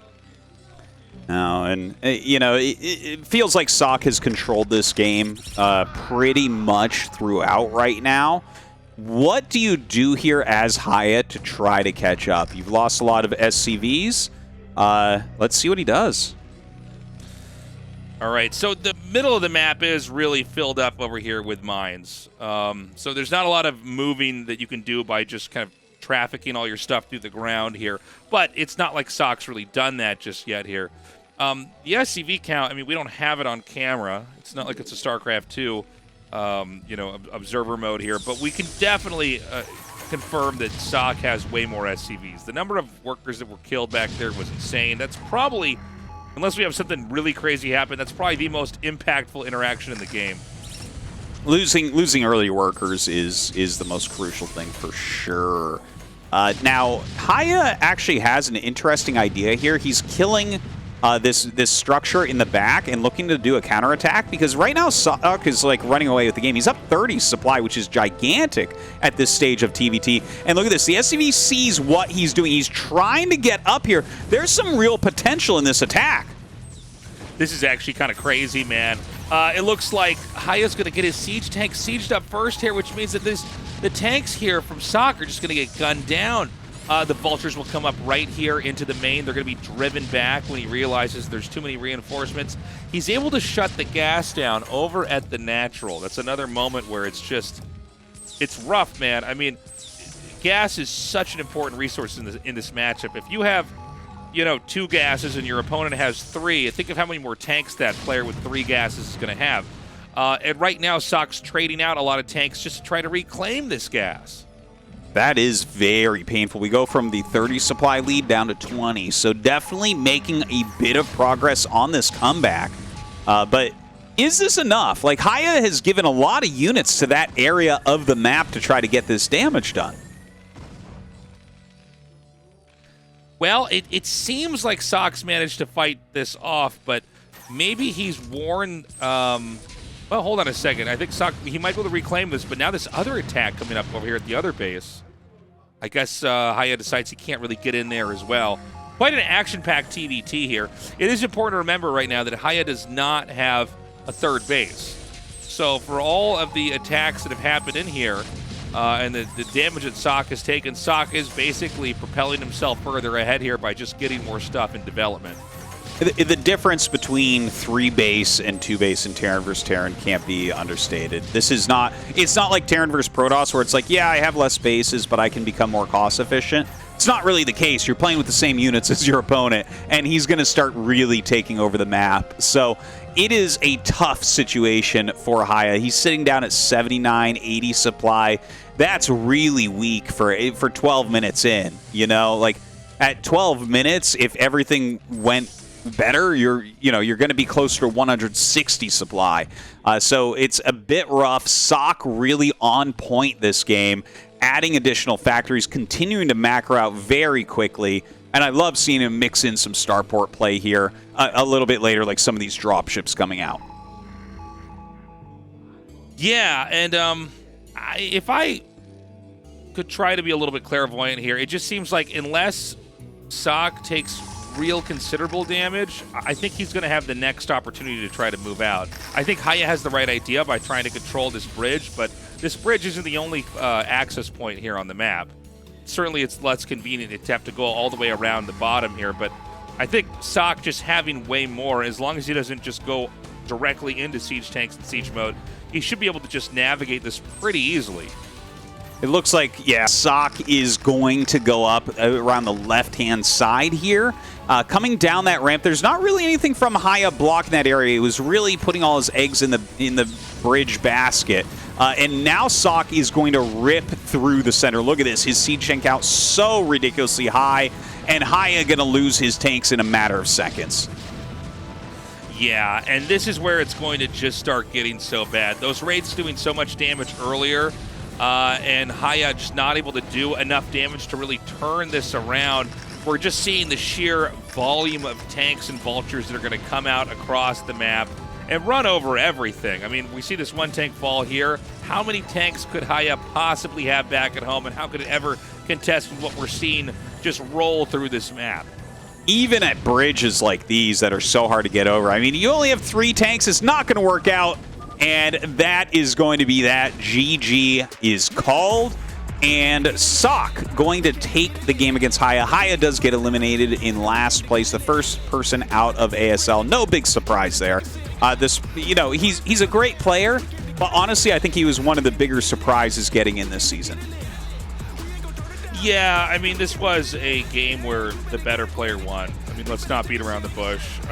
Very poor handling of the Wraiths getting inside the base, Once those got in there and started to kill the SCVs, was it like 11 or 12 SCVs that were killed in that process trying to just get the Academy to finish? It was wild, man.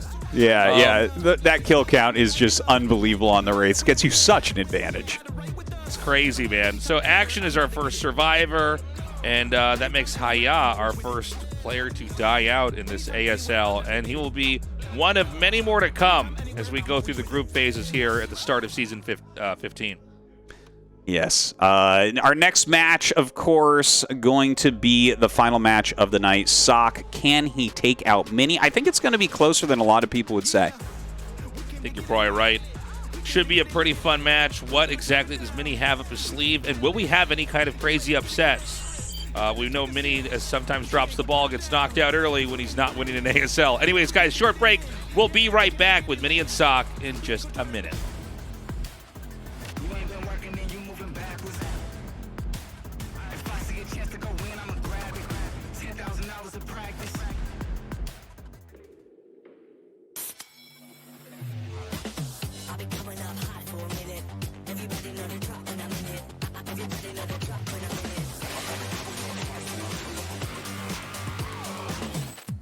Up hot for a minute.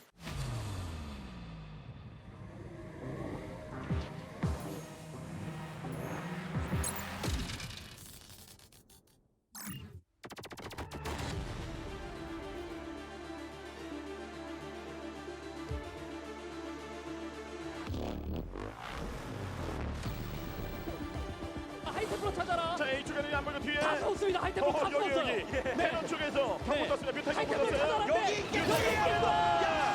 자, 갑니까 이번에 세계 위안 움직임. 다 빼먹고 예, 뮤탈 찍어 잡아주게. 하이템프로 다 잡아야 히드라로 몰아붙였는데 두개 이 한 타이밍. 자, 이번에 저 얻어 맞고 있어요. 네. 좋은데 뮤탈 숫자에 비해서는 저 템플러를 많이 잡지 못했었는데 자, 자, 이번에 한번 치고 들어가. 두 번. 이게 밸런스가 깨져야 되는데 정타 대박. 맞았어요. 머리에 맞았습니다. 앞면에 맞았어요. 분당하는 생각으로 이거는 지금 가서 보여준 겁니다. 셔틀 집어넣으려고. 추가 공격까지도 지금 예상이 이거 되거든요. 이거 소비거리는 거 보고 이겼어요. 자, 그럼 여기 선택을 해야죠. 그러면은 선택을 하는 겁니다. 너 뒤에다가 반응했지 그러면 여기서 손 맞아라 이런 건데 김정우의 대응도 장난 아니에요. 그런데 지금 멀티태킹을 세 방향에서 지금 강요하고 있거든요. 위쪽에 또 가요. 또 가요. 여기는 맞고. 더 진한 몇 명이 하는 겁니까 도대체? 계속 교전을 펼쳐주고 있어요. 세 군데 동시교전이에요. 세 군데 여기는 동시교전. 여기는 가두리. 데미지를 너무 많이 입었고요. 그렇죠. 멀티태스킹이 밀리고 있습니다. 네, 와, 여기 그냥 두 군데 세 군데 흔들어 놓고 있어요. 자, 여기서 지금 뒤에 지금 배터리까지. 네. 벙커지는 앱집이 계속 잘 떨어졌어요. 이겨내는 게 벙커지 이제 완성됐는데요. 못 들어가는 상황입니다. 지금 배터리. 프로브 방어 라인이 너무 탄탄했습니다. 아니 F15 같은 경우는 무리하고 있어요.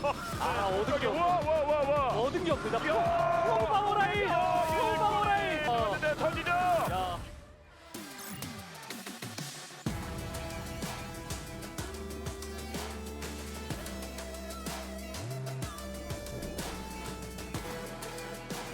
들어오면서 여기 입구 쪽으로 들어오네요. 아니. 시작했습니다. 자, 한번 물면 놓치지 않는 고석현.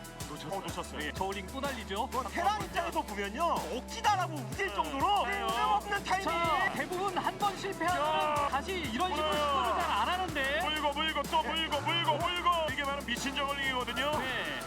파이어맨 나면 도망가야죠. 아, 구우면은 가야죠. 네. 와. 자, 물었어요. 연장을 봐야 돼요. 와. 야, 저글링. 아니 무슨 빨간 바지 이렇게 쉽게 찢나요? 눈이 돌아간 저글링은 그렇죠. 그게 안 보이거든요. 와서 그냥 오면은 무서워하진 않아요. 예, 아니 와. 이거를 저글링 컨트롤. 공이 없어요. 총 대공이. 진정한 미친 저글링 메타.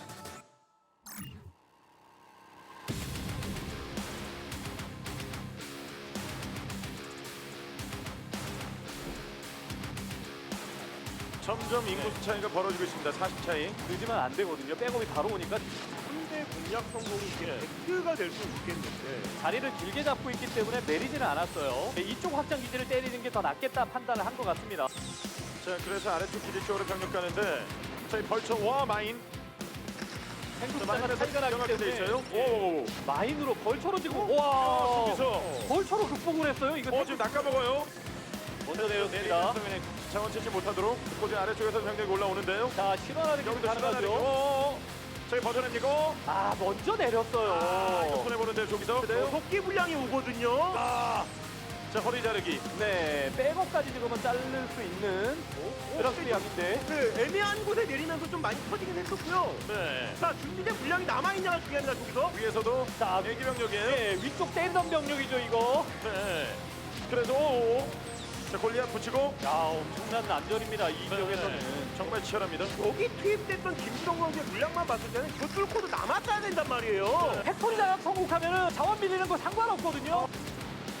아래쪽에서 병력까지도 근데 추가 멀티 지역 쪽을 압박을 더 할 수 있는데 오른 병력 잡아먹었고 떨어졌던 병력이 양이 많지 않았는데 이 아래쪽 4개의 탱크들이 마지막 신의 한수. 정말 힘들었던 그 경기였었는데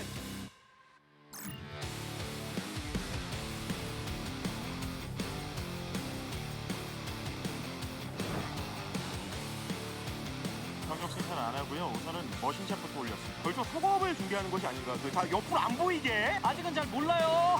길이 열렸어요. 아, 이거 소급 타이밍. 준비형 황병현 선수의 반짝이. 찝찝찝. 그렇죠. 황병현 선수의 빠른 스타일이 있거든요. 아니 벌처가 잡히지도 않았어요. 에그 이용해주면서 틀어막기 가져 보이진 않았었거든요, 테란들이. 이게 황병영인가요? 와, 마린을 지금 몇 마리를 뽑는지 벙커 완성은 안 됐지만 벙커의 역할 가지고 해줄 수 있을 만큼의 마린 숫자입니다. 네. 그렇죠. 들어가세요 병력으로. 자, 미리 빠져나가 있었던 드라군으로 네. 점사해서 탱크가 들어갔어요. 유페 자원줄 다 터지거든요. 오, 자, 마인 뒤로 좀 들어가면서. 없어졌어요. 잃어버린 상황에서. 자, 왼쪽에 하이템플로 탱크가 많이 살았습니다. 안 돼. 아니, 분명 진로시 있었는데 그냥 다 사라져버렸어요. 막.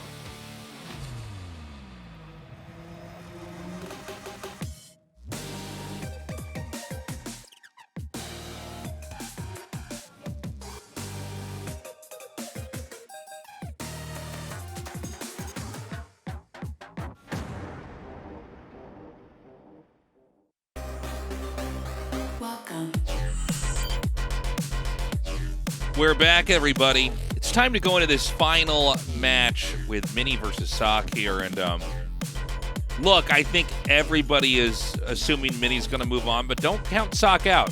He's a very solid player, and Mini does seem to have the ability to screw things up for himself in games where he should have won. So let's see how he plays. I mean, I'll never forget. What was the game that Mini went like Nexus first in a best-of-1 elimination match? Was that last season? And last season or the season like before. The guy Ling rushed, but just guessed the wrong spot, and Mini like ended up like I'm just looking at this. I'm like, you're insane, man. It's a best-of-1. Just play safe. So he takes more risks than he probably should, to be honest. I've actually started cursing his names when Protosses do super gambles against me because he endorses it. It's he's a little bit wild about that. Our map we're going to be going into is Retro. Retro is pretty vanilla. It's only got the 12 expansions for a 4-player map. The center does have some minerals, but you'll never see anyone mine from those. But yeah, there's nothing super outstanding. It's pretty standard. It doesn't feel like there's a whole lot going on. Yeah, it's yeah, I like the way that you said this, Tastosis. I think there's no beating around the bush. It's very standard. The middle is pretty open. That can be tricky for Protosses, for Terrans rather. Protosses can run around him, run around you, I should say. Excuse me. But yeah, I mean, I'm looking forward to this game here. Again, Mini, one of the favorites to take the whole thing, a former ASL champion up against Sak, a solid Terran player who's hoping to make it upset. This is our final game, guys. Let's go and find out who moves on in the ASL and who is knocked out.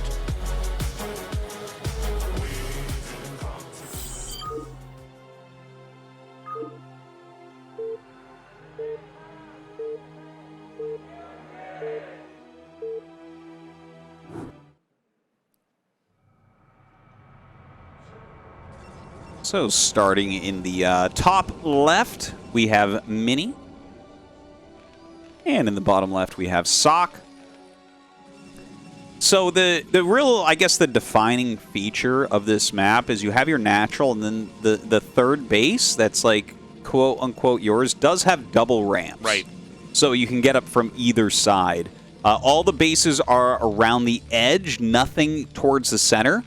And a more modern approach to map making generally has 4 base quadrants on basically any map. This is 3 base quadrants, right? So it's a lower resource map than a lot of other 4-player maps. You know, it seems like for Terrans, you know, they generally have a hard time ever really getting too far outside of their quadrant. You know, you look at a map like Polypoid, it's like, oh, they can get up to 5 bases, you know, in a PvT. It's not easy, but they can do it. It's within reach. Here, it is not the case at all. It's going to be hard to get 4 or even 5 bases in a TVP.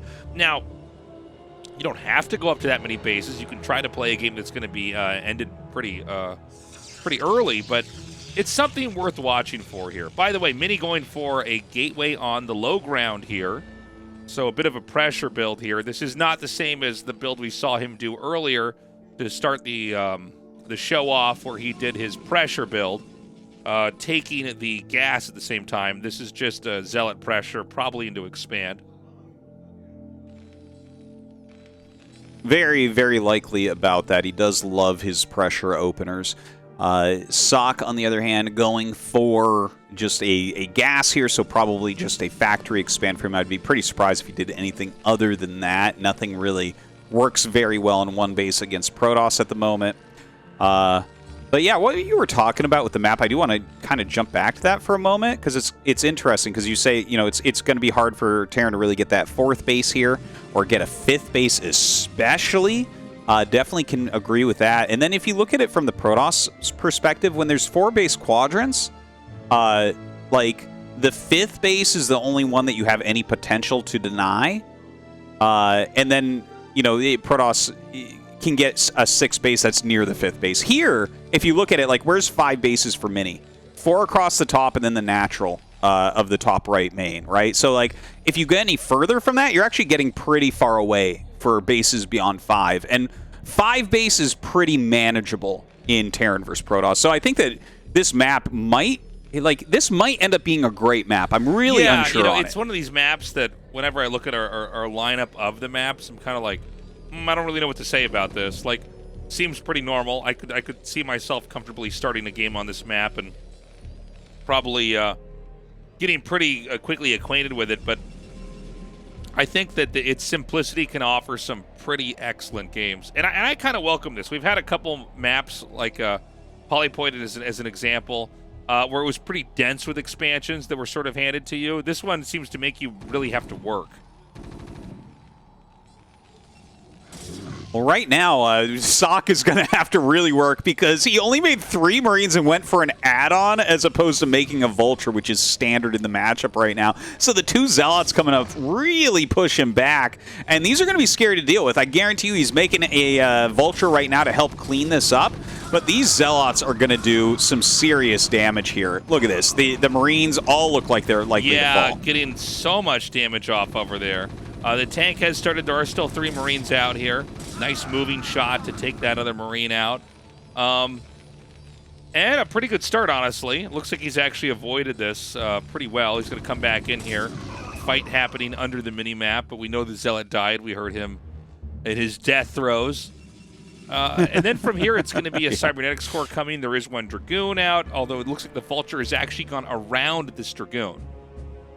So very tricky move there. He might want to throw down some mines to kind of catch these Dragoons from Mini trying to retreat. Moves like that can be fantastic to reduce that early Dragoon count and can give you an edge. This 1 Vulture, yeah, I think he's just waiting for mines on it. Command Center started up over here, and I think you're 100% right, Tastosis. It looks like he is basically going to just plant a trail of mines so that he can maybe chase these Dragoons into the mines down the road. They got to be careful. I'm planting mines like this, you know. It's pretty easy for the... Oh, hold on. Vulture's going to get into the main here. 1 mine over here at the ramp. Ooh, and Mini gets it. Hits both those shots immediately at the very last second. Kills the mine before it gets down. sSak will get a few probe kills, which is super nice this early into the game. You have to be happy with that. Look at that. 5 probe kills. Amazing from sSak. Beautifully done. Getting those probes so early, it's so bad for the Protoss. You really feel it. Everything's going to come out a little bit later here. And I got to say, I like this game so far here for sSak. He gets another probe over here. Obviously, that was intended to be making the third base, but that's not going to happen for some time now. You're definitely right that this looks good for sSak at the moment. Like, this is kind of a little bit of a dream opener. Like, the first 2 Zealots, I think, did well. And then the Dragoons, they microed well against a couple of Marines and the couple of Vultures and everything.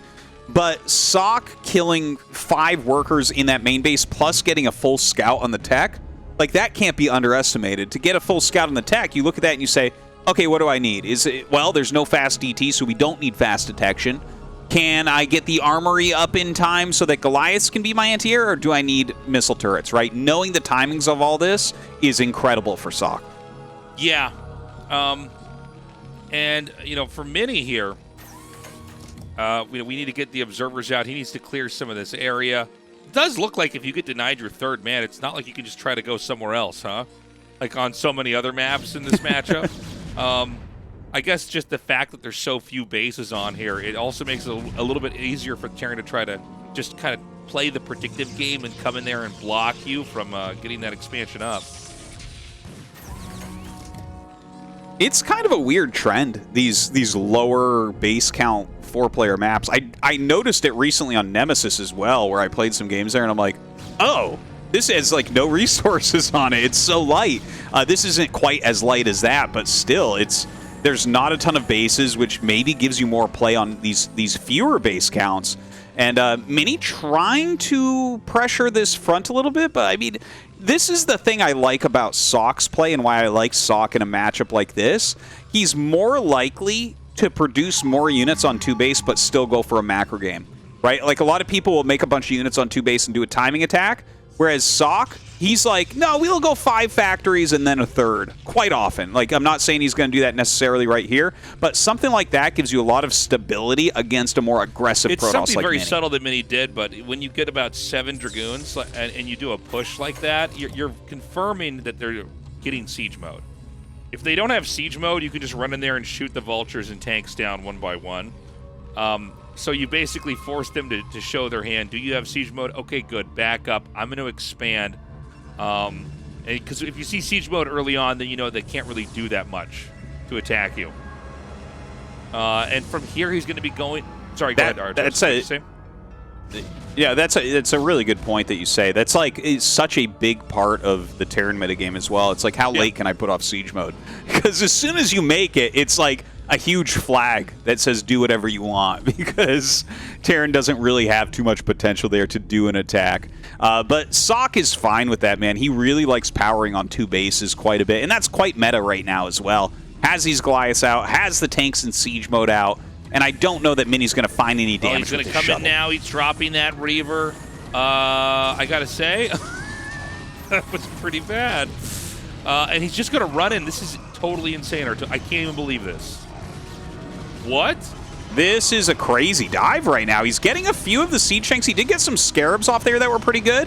Kills all but 1 siege tank. Some of the SCVs fall, and of course some Vultures and a Goliath in there, but no, I gotta say I like that for sSak. I can't believe he did that. I was just sitting here with my brow furrowed, like watching this, like, no way. He did trade out a lot of tanks. It seems like it was, obviously you never want to lose the shuttle, but it looks like the moment he lost it, he decided to just try to force out more damage. There is a dropship that's picking up. Let's see if this goes into the Dragoons. Oh my God, Tastosis. Oh my God, it's so close too. Yeah. Oh wait, where are they? Oh, he saw the starport and everything. Oh, a good move from Mini. What? Oh my What? God. Does Mini even know that happened? Well, Mini might be kicking himself for not catching that one, Tasteless. That should have been a nice little advantage for him there. But sSak gets it out just in the nick of time, and I just saw a probe go down in the top right. So once again, Vulture's denying Mini from getting bases as quickly as he would like. Yeah, I mean, he's getting the work done. That dropship's been repaired. Is there a cannon up at the 3 o'clock, or not the third base, not 3 o'clock base, sorry. The 12 o'clock base, which is the Protoss' third. Okay, no, but he's got some Dragoons there, so he's not going to be totally screwed if a drop comes in. You know, if he has 4 vultures in that drop and they have some mines and they have good health, he can still kill like almost all the probes there, I would say, even with the Dragoon defense. Now he's dropping these vultures outside. Oh, he's trying to stop any reinforcements from going up. Runs up this ramp, does find those Dragoons, going to lay a few offensive mines near them, but I think targeting the probes might be a better course of action right now. One mine's going to go and hit that one Dragoon. The cannon's going to finish. A lot of workers are going to be picked off here. The cannon makes it just, you know, all you can do is try to kamikaze these vultures onto as many of these probes as possible, and he gets a lot. I think he's left with like maybe 6 probes over there at that base. It looked like 6 probes, and that's pretty weak. Don't forget he lost those initial 5 probes in the beginning of the game, and his third was delayed by the initial vulture. Look at sSak's position here. He's on those 5 factories. He's got all sorts of fantastic upgrades. Like, this looks fantastic for him. I think sSak might take this. I mean, it looks like it right now. I'm seeing what this is, a 4 gateway Protoss player. I mean, I think the Terran has more factories in this game. It'll all come down to how these Scarab shots do. Can they connect with targets and do the damage they need to do? I don't know, Artosis. I mean, I was, to be honest, when I said that, you know, Mini does throw games and this could be one of them, I kind of almost didn't believe it myself, but I knew I had to point it out because it's already happened before, but I feel like it might be happening this time around as well. It really does look like that. Like, his Reaver drop was pretty poor, and then that dive-in wasn't fantastic. You know, the first Vulture that got in, he can be forgiven for that. That's going to happen to a Protoss player from time to time. But since then, like, some of the risks he's taken, some of the attacks he's done, haven't felt like they were the best moves available.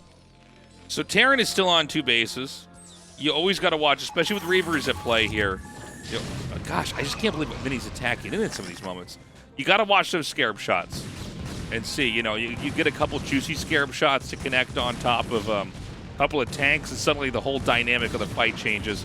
There's enough Vultures here that they're going to take out this cannon, and, you know, Protoss is not going to be functional for very long off of just 3 bases, which is what's happening here now.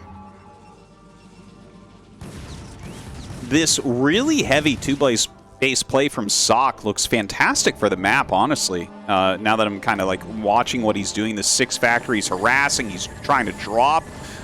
You know, he's actually blocked all of Mini's aggression as well. Look at this. The shuttle's diving in oh so deep. A lot of Reavers coming out. Oh, that defense matrix on the tank, just fantastic. Man, and I got to say that if Mini wasn't already looking like he's going to lose, he really looks like it now. That was a terrible play. I wonder if he gets Scarab damage, by the way. That's become a new trend with Protoss, is to get Scarab damage. Because, you know, obviously you kill everything on the ground faster, and if you have 2 Reavers, you can 2-shot depots. But he flew in there with, I believe, 3 Reavers and just lost it. And now really can't even get a 4th base to function over here. Terran is going to be so much stronger when it comes time to fight, especially without the Reavers there. You know, the Reavers at least make the math a little bit fuzzier, where it's not totally clear exactly, you know, like a couple of Scarab shots really can just like completely change a fight. Dragoons and Zealots, you know, there's not a lot of ways you can finesse a fight against Vulture tank. Well, he is getting some High Templars. I've seen at least one. He might have some in the shuttles. Hopefully for him he does, because this attack incoming, if there's no Psystorm, I think sSak has potential to kill Mini with this attack. This is looking rough. And he's going to go for counterattacks over here. There are some mines, 2 more shuttles. And I don't even see any Templars there. Bombing on top of the tanks, is that going to be enough? He actually runs in with the speed lots as well. Now here comes sSak's main attack. There are some High Templars. We don't see any storms coming out as of yet. Oh man, walks into some mines with those, getting the other one picked off. It goes down to the Vulture. And is sSak holding at home? That's the only other question I have. This game's over, man. Unbelievable. The counter comes in here. I mean, okay, it's a couple of Dragoons, but I mean, how are you ever going to fight just this whole wave? Oh my God. He got that shut off. That's insane. Yeah, the Reaver does get some 6 Scarabs, to be honest. Like, that's pretty amazing what he just cleared, but now these tanks at the third base going to just ravage the economy. Can Mini clear all of this quickly? Because he really desperately needs to. Yeah, I mean, I gotta say, I'm stunned, Artosis. I knew it was possible, but I didn't really believe it. Mini is going to be eliminated in Group A. We're losing one of the best players we've ever had in ASL in a crazy upset. It certainly does look that way, but, you know, like we were talking about before, stylistically, sSak is a pretty decent match for him because he doesn't expand very quickly. He gets a lot of high-tech units, which is good against some of these crazy, aggressive plays where you're trying to dive in, you're trying to hurt Terrans that are going to be expanding really quickly. Mini is trying to hold on. He still technically has 3 bases, but it does not look good, especially with sSak finally expanding to his own third. He's going to go with the mass shuttle play, maybe try to come into the main here. The siege tanks can slowly push up to 12 o'clock. Nice targeting there on the Reaver. What about this dive, though? Look at this. This is a lot of Dragoons. He drops Reavers up the ramp on the siege tanks. Okay, no tanks are out right now, and in fact, sSak turns around with a lot of his units. Dragoons and Reavers up here battling tanks as they pop out of the factories. Is there a chance for Mini to win here? This is kind of crazy now. Let's pump the brakes here. He's got more shuttles.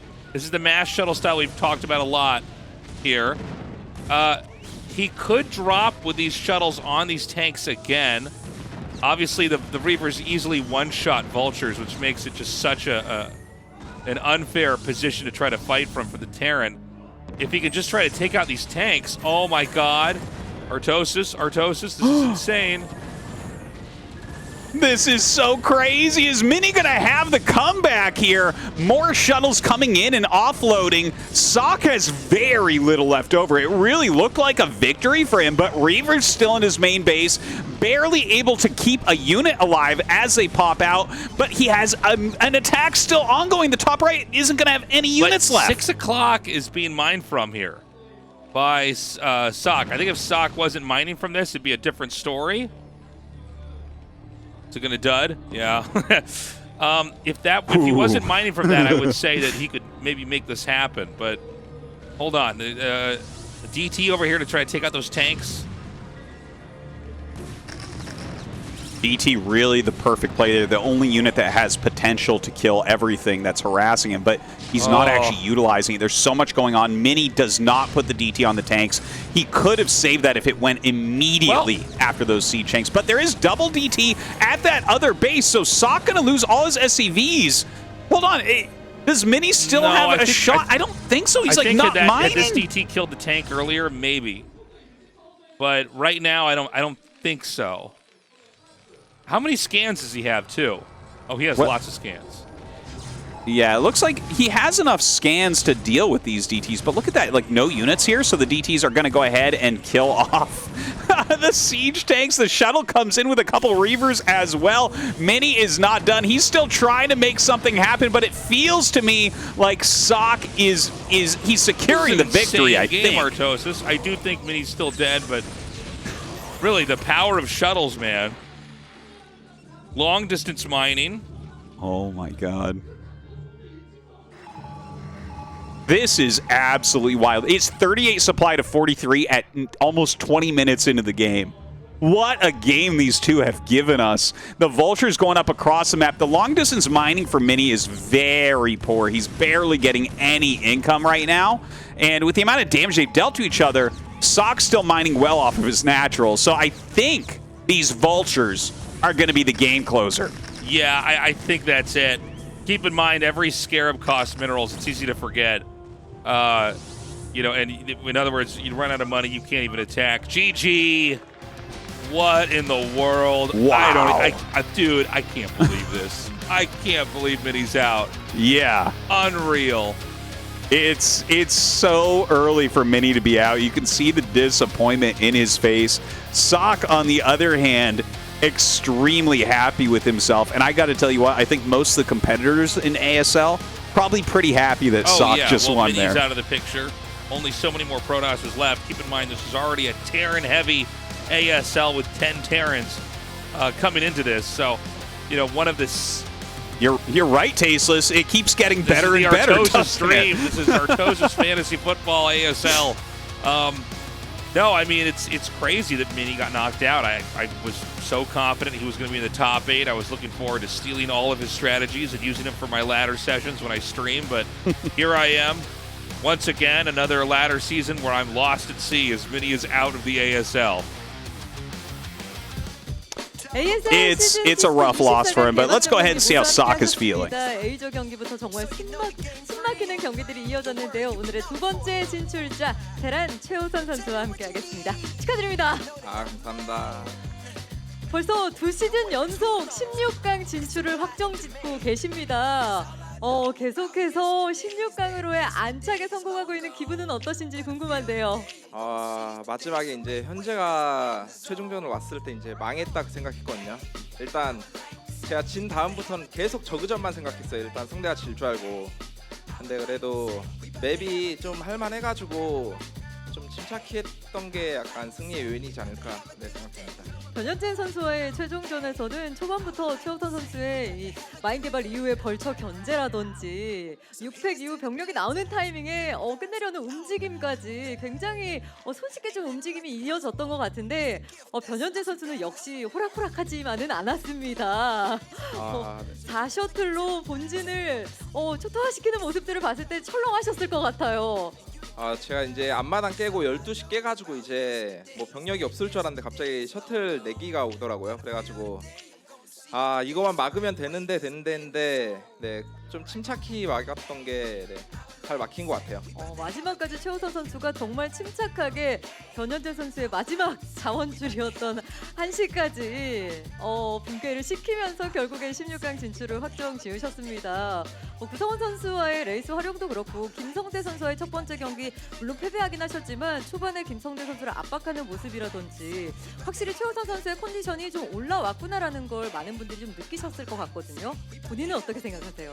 제가 요즘에 좀 방송을 열심히 안 했거든요. 그래가지고 사람들이 스타를 안 하는 줄 알았는데 제가 디스타를 많이 해요. 근데 보이지 않는 곳에서 네, 뭐 맨날 디스타 한다고 얘기하는데 사람들은 안 믿는데 좀 열심히 하거든요. 그래가지고 그래도 계속 꾸준히 게임을 했던 게 좀 자신감 있게 할 수 있던 것 같아요. 또 결과로 이렇게 보여주는 최우선 선수이기 때문에 팬분들 입장에서는 응원을 안 할 수가 없을 것 같습니다. 오늘 또 최우선의 모습을 확실하게 보여주셨기 때문에 이제 16강을 뚫어내는 목표를 가지셔야 할 것 같습니다. 어떤 마음가짐이실까요? 제가 처음에 좀 시작할 때 리그 좀 8강을 목표로 삼았는데 이제 반 왔다고 생각하고 이제 16강에서도 좀 열심히 하겠습니다. 멋진 모습을 기대해봐도 좋을 것 같습니다. 늦은 시간까지 또 현장에서 팬분들이 계속해서 인터뷰까지 지켜봐주고 계시는데요. 팬분들께도 한 말씀 부탁드립니다. 네, 제가 좀 방송을 열심히 안 해가지고 이제 남아있는 팬분들이 많이 없어요. 그래도 좀 올라가라고 응원해주신 팬분들도 감사하고 또 연습 도와준 이제 방태수랑 짬유다 그리고 병영이, 황병영 이렇게 3명한테 좀 고맙다고 전해주고 싶어요. 그리고 오늘 좀 응원 와준 빡조스랑 만다가 응원 와줬거든요. 그래가지고 좀 올라갈 수 있었던 것 같아요. 동료들 그리고 팬분들의 응원에 힘입어서 최우선 선수 16강에서도 더 멋진 모습을 기대하도록 하겠습니다. 축하드립니다. 네, 감사합니다. 자, 이렇게 해서 이번 시즌의 두 번째 16강 진출자 최우선 선수와 함께했습니다. Artosis, I just still can't believe Minnie's out. Are we sure? I'm like, does he come back in Group B? Will he be back again? Is it really over? I just wasn't ready for this. It's sad to see. He's certainly one of the best players out there, but he does take risks, man. Like he likes to try to push the limit all the time in every single game, and It didn't work out for him here tonight. Action played so solidly, and honestly, sSak played a really solid game. I think stylistically against sSak, you have to play a big macro game. Like you have to abuse the fact that he doesn't take his third base quickly. But Mini wasn't able to do that. He was just like running with shuttles and reavers nonstop like he does against everyone. So cheers to sSak for moving on. That's a strong victory. It was cool to see the almost comeback. You know, DTs and reavers and shuttles, and you know we've talked about this style a lot. You guys watch my stream, you know I'm trying to study it and improve on it. But almost came back. Unfortunately, not enough. But we've got another Protoss in Group B coming up here for those of you Protoss fans. Bisu's going to be back, and hopefully he can perform better than Mini. Yeah, and I think that he probably will. You know, Mini, we've talked up big. He is a champion and everything. He's fantastic. But Bisu is the greatest Protoss of all time. And Bisu is in very good shape as well. He's been performing well. And I think that he is like pretty much a lock to get out of this group. Like I would be pretty darn surprised if he was eliminated. Yeah, but you know, Sharp, Barracks, Hyun, these are all great players. Good to have Hyun back in another ASL. I look forward to seeing how he's going to perform here. But if I had to pick two here, I'd say Bisu and Sharp. Well, that does make the most sense, right? These guys are the most experienced players by far. Sharp seems to be in pretty good shape right now as well. He's practicing hard for the season. So I hope that he can do it as well. I love Sharp's play. Guys, before we let you go, thank you again for the support on Patreon. If you haven't signed up already, please do. Sign up for a year. Support ASL, support Brood War, so we can keep bringing you these great casts for as long as we're around, man, because I don't think ASL is going away, Artosis. No, it is not going anywhere, and either are we with your help. So thank you very much to all those supporters. Again, it's ASL English on Patreon.com. All right, I think that's about it, Tasteless. A great first day. Can't wait for the second day. We love you guys. We'll see you for Group B. We'll get that up as soon as possible. Take care. Bye-bye.